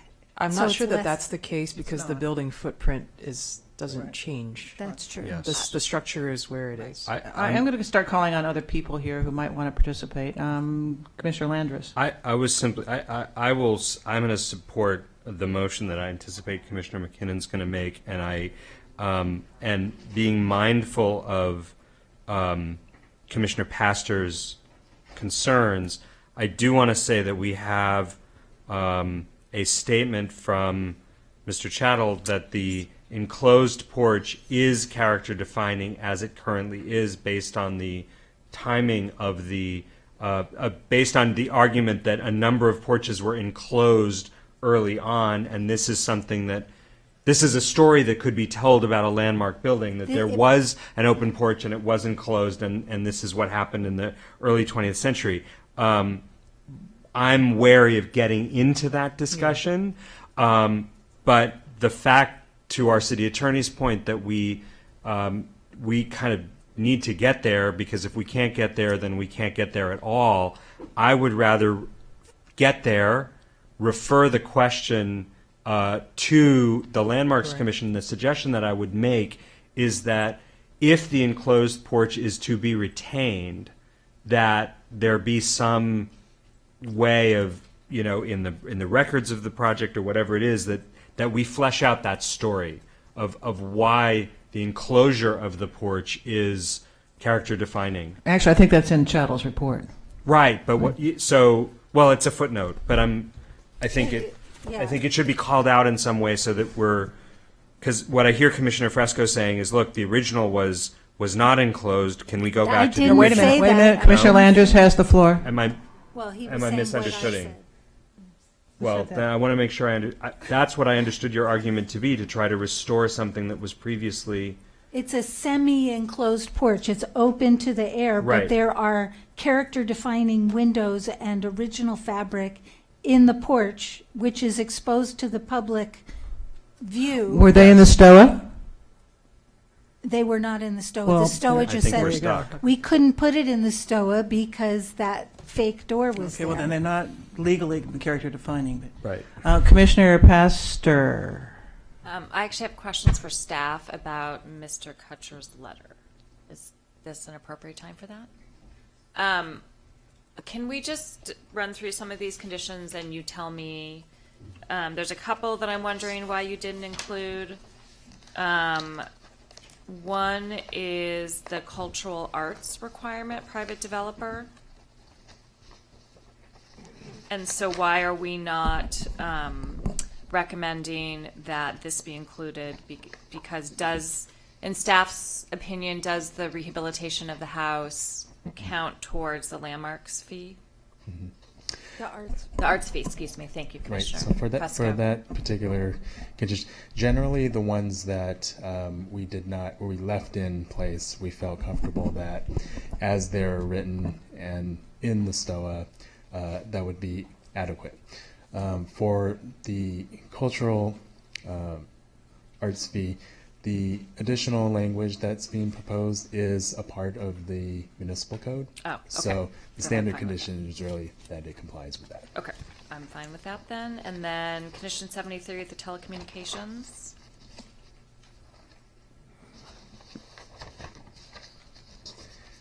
Okay, so this is the expansion for the city's fiber network. So this is a standard condition from Public Works Department for our projects. So these are kind of in place to basically see if there's opportunity to expand the city's network. Is there a nexus between this project and that condition?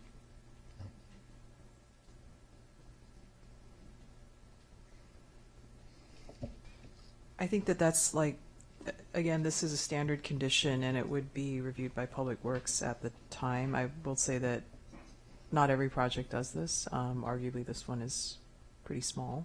This was, I think, they wrote this I would say with larger projects in mind.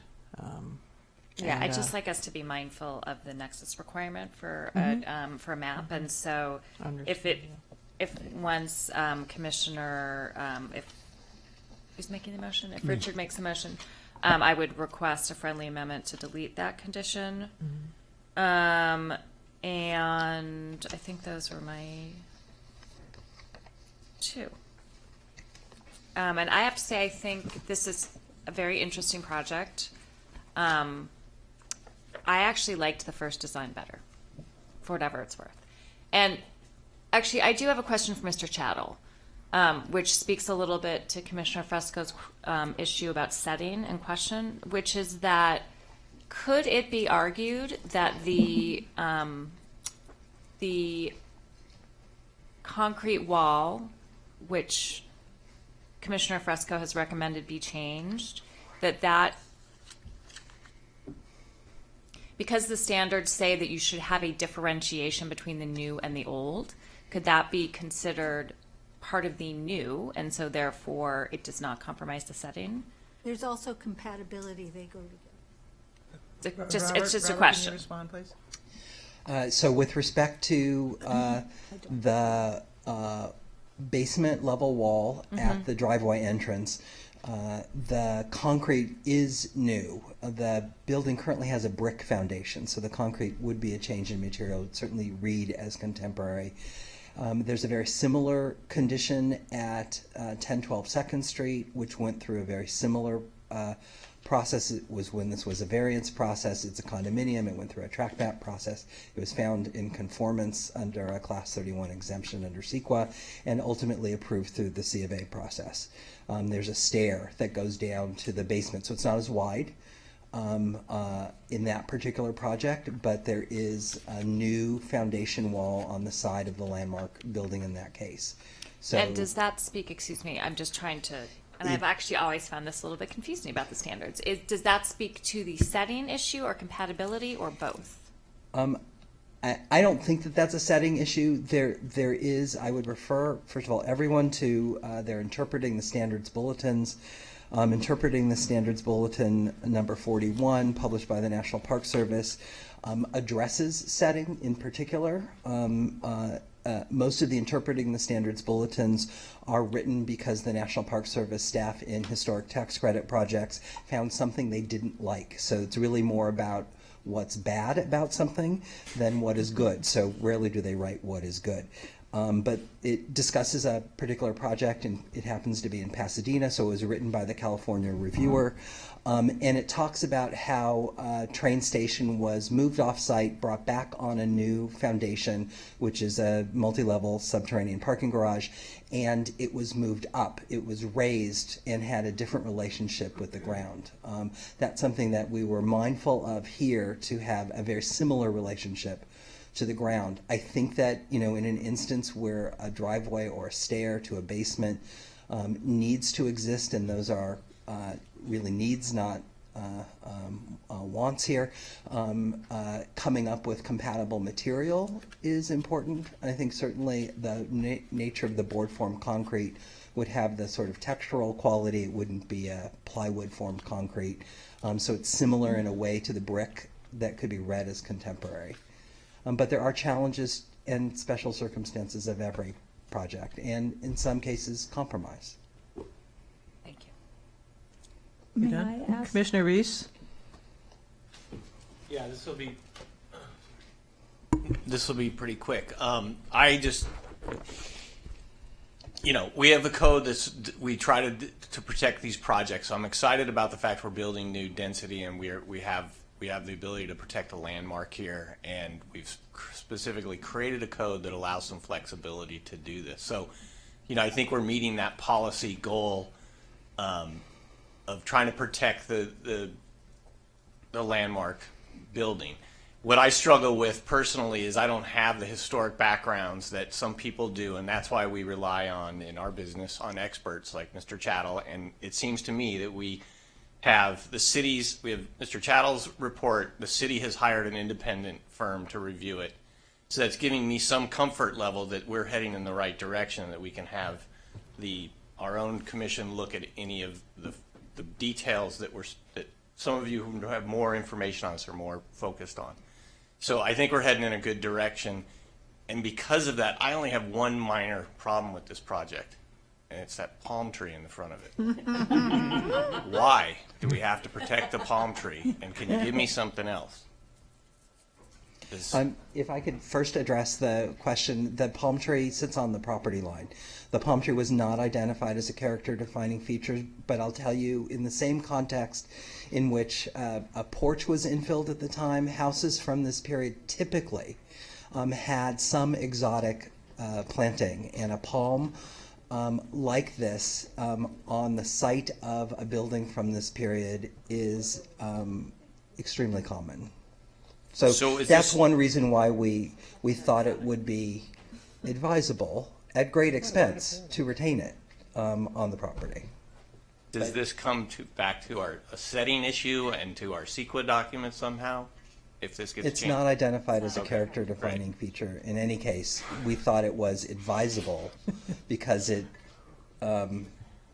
exists and needs to be relocated or removed. Okay. So. Commissioner Landris. are you Well, done? hold on. I think that they're going to I'm sorry. tell me whether they love this tree and they're going to keep it. Hi, so my name is Kristen Fritz. I'm with the landscape architect on this project. I'm comfortable with removing the palm tree. I think actually it is a little out of scale with the existing landmark building. So I would be comfortable. Well, I mean, and let me just make sure I'm articulating my point here is I would like a real tree that provides shade. So I'm not worried about the scale as much. I'm looking at creating oxygen and shade in our community. So that's what I'm trying to angle at. It's a very minor piece on this project, but You would save the tree, though, wouldn't you? You would take the tree and put it somewhere else. I don't know that there's anywhere else to locate it on the property. Well, in the Could city. be a market for it. There could be a market for it. That's true. I mean, it is of Because considerable I'm not really in size. favour of chopping a tree down just so we get a different tree. at least, Well, we but certainly- it's not even a tree. It's a weed. It's a weed? It's a weed. It's Just not a forget tree. everything. Clients who can take the tree. Yeah, clients who can take the tree, of course. That's true, but I wouldn't. I've Okay. never heard that And before. we're not overly It's a big attached to weed. the tree. We thought it was an appropriate gesture to retain it, but it's, So I think I'd like makes to no move the difference motion to now. us. Commissioner Landris has Please. something. And I also have more things to say. Okay. Well, I think after I move the motion, so Commissioner Okay. Landis, go Did first. someone So- second your motion? Not yet. Not yet. Well, I just want to ask, because Commissioner Pastor was asking, I noticed that Mr. Kutcher, your letter actually got cut off in a couple of versions of what was, and the final condition that you had asked for, it's unusual that you would ask for new conditions, but that final condition was lost. It is in one of the emails that you sent, and I just want to double check with the city attorney and with you about whether it is in fact intentionally left out or if it's missing and we should just put it back. The condition, pardon me, states, notwithstanding any other, if they want a new condition on historic preservation benefits, which to me reads as somewhat duplicative of condition 81, which is why I'm asking, notwithstanding any other condition contained herein, the city will comply with all city laws providing for relief or other incentives or benefits. Other incentives or benefits is not in condition 81, available to projects that preserve a historic resource. So I wasn't sure whether you had considered it and left it out or whether it got lost. It was left out because that would be the city does not impose conditions on itself as part of a development project. Fair enough. Yep. Obviously, we will follow our own laws. So Okay. it's And was there a reason that do we not refer to state law because it's presumed to apply? It's presumed to apply, right? Okay, Commissioner, I'm sorry, you done? Did you second Richard's motion? I did not, but I'm going to ask Okay. one. Commissioner Pastor. I'm just going Just a to, minute. there's no motion yet. I'm just going to ask, because Commissioner Reese brought up, the magnolia is not savable, right? Didn't it get hit by a truck? No. Oh. No, there's a magnolia that's, if you look at the original All right, okay, photo. okay, got it. Okay. Thank you. So, Chair, I think there are three motions that I have to move, which is the first, the vesting tentative parcel map, which is 0252, the major modification, front yard, and the major modification rear yard, which involves the stoa. Is there any other motion I have to move, Jim? Stoa. Well, I think I said So it start. follows that. Yes, and I'll come to that in a second. And our recommendations to landmarks. And I'm going to come to that in a second as well, too. I'm going to work sequentially. And then we're going to have a vote on the tree and the vote on Commissioner Fresco. So what I'd like to move is a motion that incorporates it's the revised STOA that we got today with 6 of the accepted revisions. I'm going to accept as friendly Commissioner Pastor's removal of condition 73, which is the telecommunications one. And then I'm going to put in recommendations to the Landmarks Commission at that point. And I have a list that I'd like to run through, and then Commissioner Fresco, I'm going to come to you for anything else you'd like to raise at that time. And so what I wrote down was that our recommendation is that the Landmarks Commission look at the garage threshold, that word perfectly, that they look at light in the basement, that they look at the colour of the second building. Mm-hmm.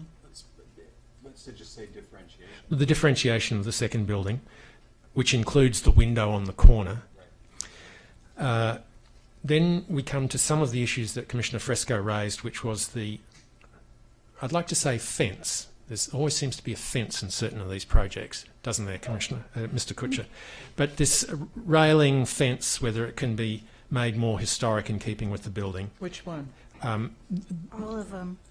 The one that runs down Mills and so on. Commissioner Fresco, you mentioned the landscape plan. Was there anything specific in that? No, that was just to generally Assess it, make sure it was compatible. Yes.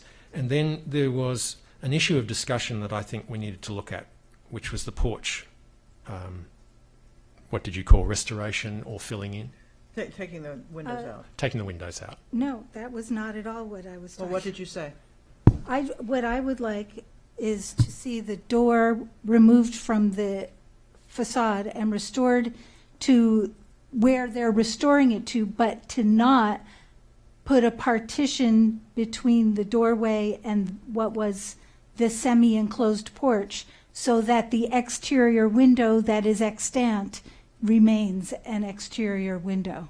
So I think at this stage what I do is take a straw poll along the Commission whether or not we agree with that.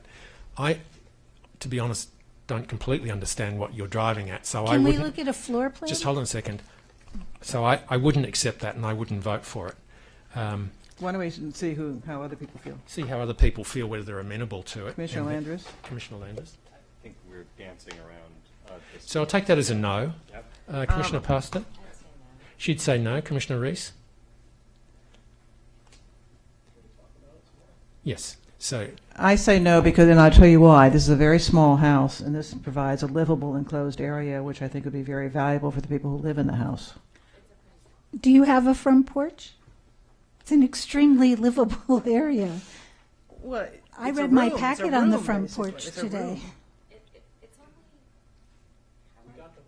turn your mics on. Yeah. So we took a straw vote, and there were 4 votes against that, Commissioner Fresco, I regret to tell you.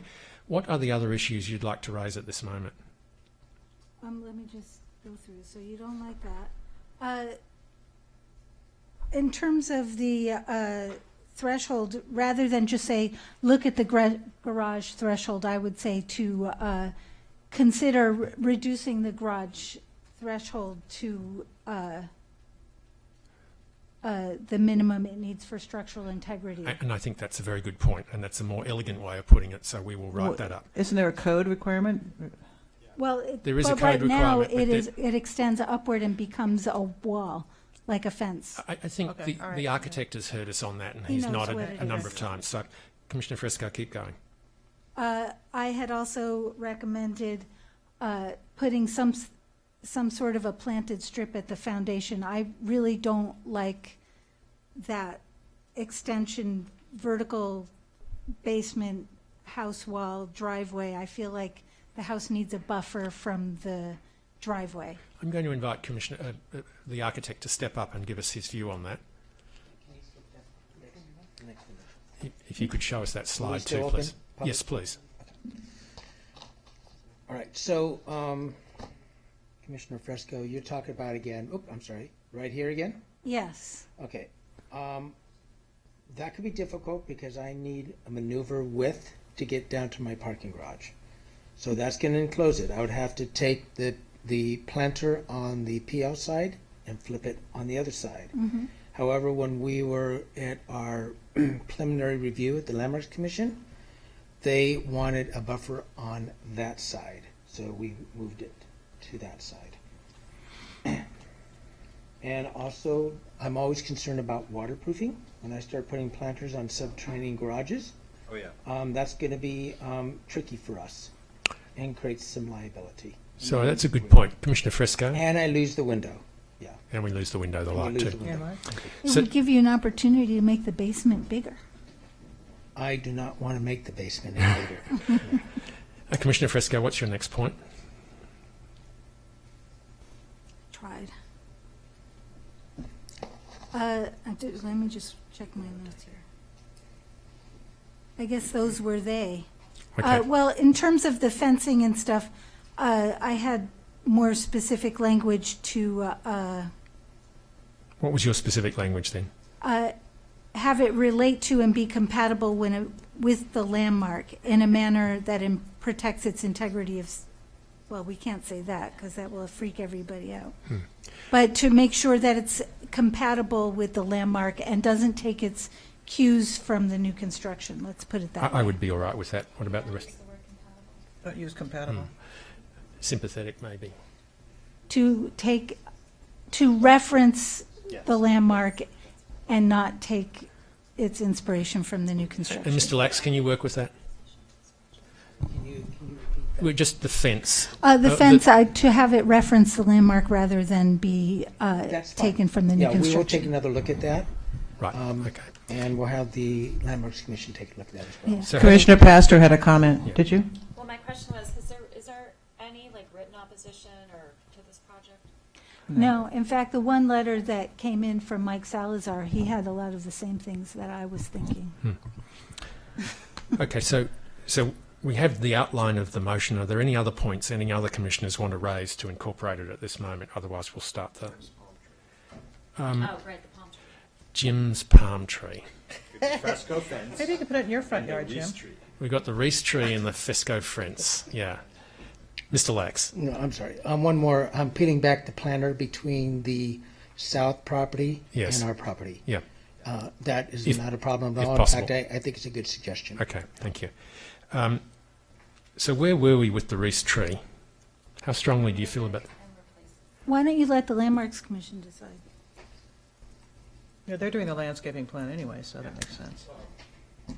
You can recommend I something. would recommend that they pick a tree that creates that is a tree and not a grass, and that creates oxygen and shade. Okay, that's a recommendation. Let me say that in a friendlier tone.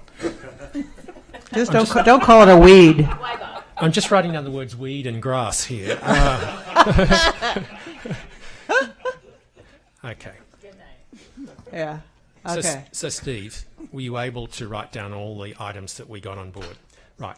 So I think I'm ready to move this motion, the STOA, which is, are we moving 0252 first? Is that the way it's going to work? Okay, so do you want to call the roll on that? Who seconded it? I'll Pastor? second it. Okay. Commissioner Pastor. Is every- Yes. So this is the vote for the vesting tentative map. Yes. Commissioner Fresco, Yes. Commissioner Landris. Yes. Commissioner McKinnon. Yes. Commissioner Pastor. Yes. Commissioner Reese. Yes. Chair Lambert. Yes. Okay, I move 0254, the major modification. Or is that included in the whole thing? Do we No, need we need three separate? You or need three one? separate. Yeah. Okay, so I move the front yard setback. Oh, no, Oh, can no, we, no, I'm we sorry. can No, move you can do all all the together. mods Oh, at okay, once. so we've done it, right? Yeah. Now you're No, moving now all the you- mods. all the modifications. I'll So I'm- second your motion to move all the mods. got Okay, it? yeah, yeah. Well, I'm just losing my place here. It's not all written out in one spot. I've got a concussion, you know. So a lot going on, so I move that. Commissioner Fresco. Yeah.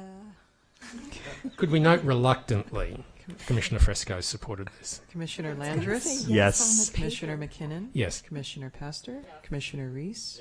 Chair Lambert. Yes. So we're all done here. And now right? we're in the statement of official Stoa. action. Stoa. Okay, I move the STOA. Yeah. We're moving the STOA draft as STOA, amended. and they'll Yeah. bring us the final STOA. So second. It's up to you whether you want to. We can bring it back at the next meeting as well. So Oh. It only We has can- two little changes. We don't have. Oh, no, we do need to bring it back. yeah, do you need probably to bring it want to back. see the wording of Yes. this. So Yeah, we'll we bring do. that back at your next Including the meeting. recommendations. Okay, great. And you move the direction to landmarks? That's Yes. included in Yeah. the STOA, yeah. That's what he just Okay. did with Nina. Yeah. Okay, thank you. Congratulations, gentlemen. Good job. You Okay, can it's do 11 it o'clock. No, you're on Do to we your next need a thing. motion to go beyond 11 o'clock? Chair, I move the motion that we continue beyond 11 o'clock for the time being. Somebody second it. Yes, Commissioner Landers. Roll call. Voices. Oh, All those in favour? Aye. So you're on to 10A now, I know. which is you. I know. I'm not that out of it. Yeah. Okay, so we're now on item 10A, which is discussion of who will represent the Planning Commission at the City Council on September 24th regarding the R1. Chair, will you be here? Proposed Because I've changes. moved that you go and Well, represent the Commission. She can No, represent us. No, I will represent them Anyway. on everything except the lot coverage, and Sean and I are going to split the task. So Okay, cool. that's our plan. Right? That's Yes, the plan. that's our plan. Okay. So do you need to, do I need to be formally approved to speak alongside you? I Yes. don't know. Yes. There needs to be a motion from the Commission, so that's what I'm trying to establish. Well, the chair normally. Beautiful motion, I second that. Excellent. Great. Wow, you're on the mark. Yay. So roll call or Voice vote? All in favor? Aye. Aye. Written communications, Yep, we got transfer. Hey, Future commission agenda items? I'm just going to say for the record, and I'm sure that Commissioner McKinnon will strongly object to what I'm about to say, but I look forward to updates on the Sunset Park traffic calming study and the Wilshire safety study, which we will have next month, as well as any other mobility related items that we can pack onto this already packed agenda over the next few months.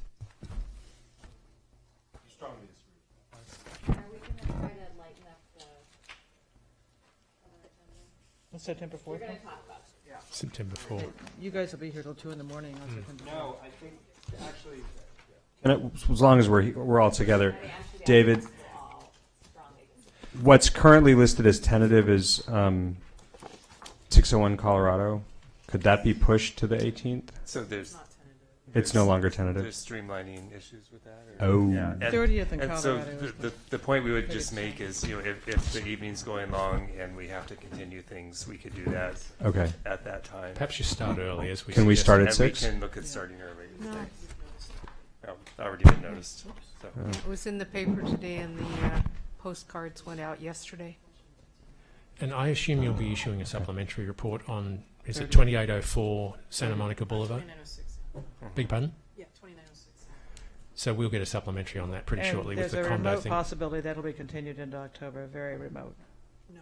No, not at all. Okay. And That on was that my part- impression from the applicant. You've postcarded Pico, right? So that has to be heard. And okay. All right. They haven't reached out to the community, so they don't know. A motion to adjourn? Well, it's also changed from an apartment to condos, so that's a significant change. Yes, it is. And they had, Yeah, that becomes well, an it's issue. on the original thing. We're adjourned. They had it on their track. I was just staff didn't pick it up. Yeah, but the whole thing's been written.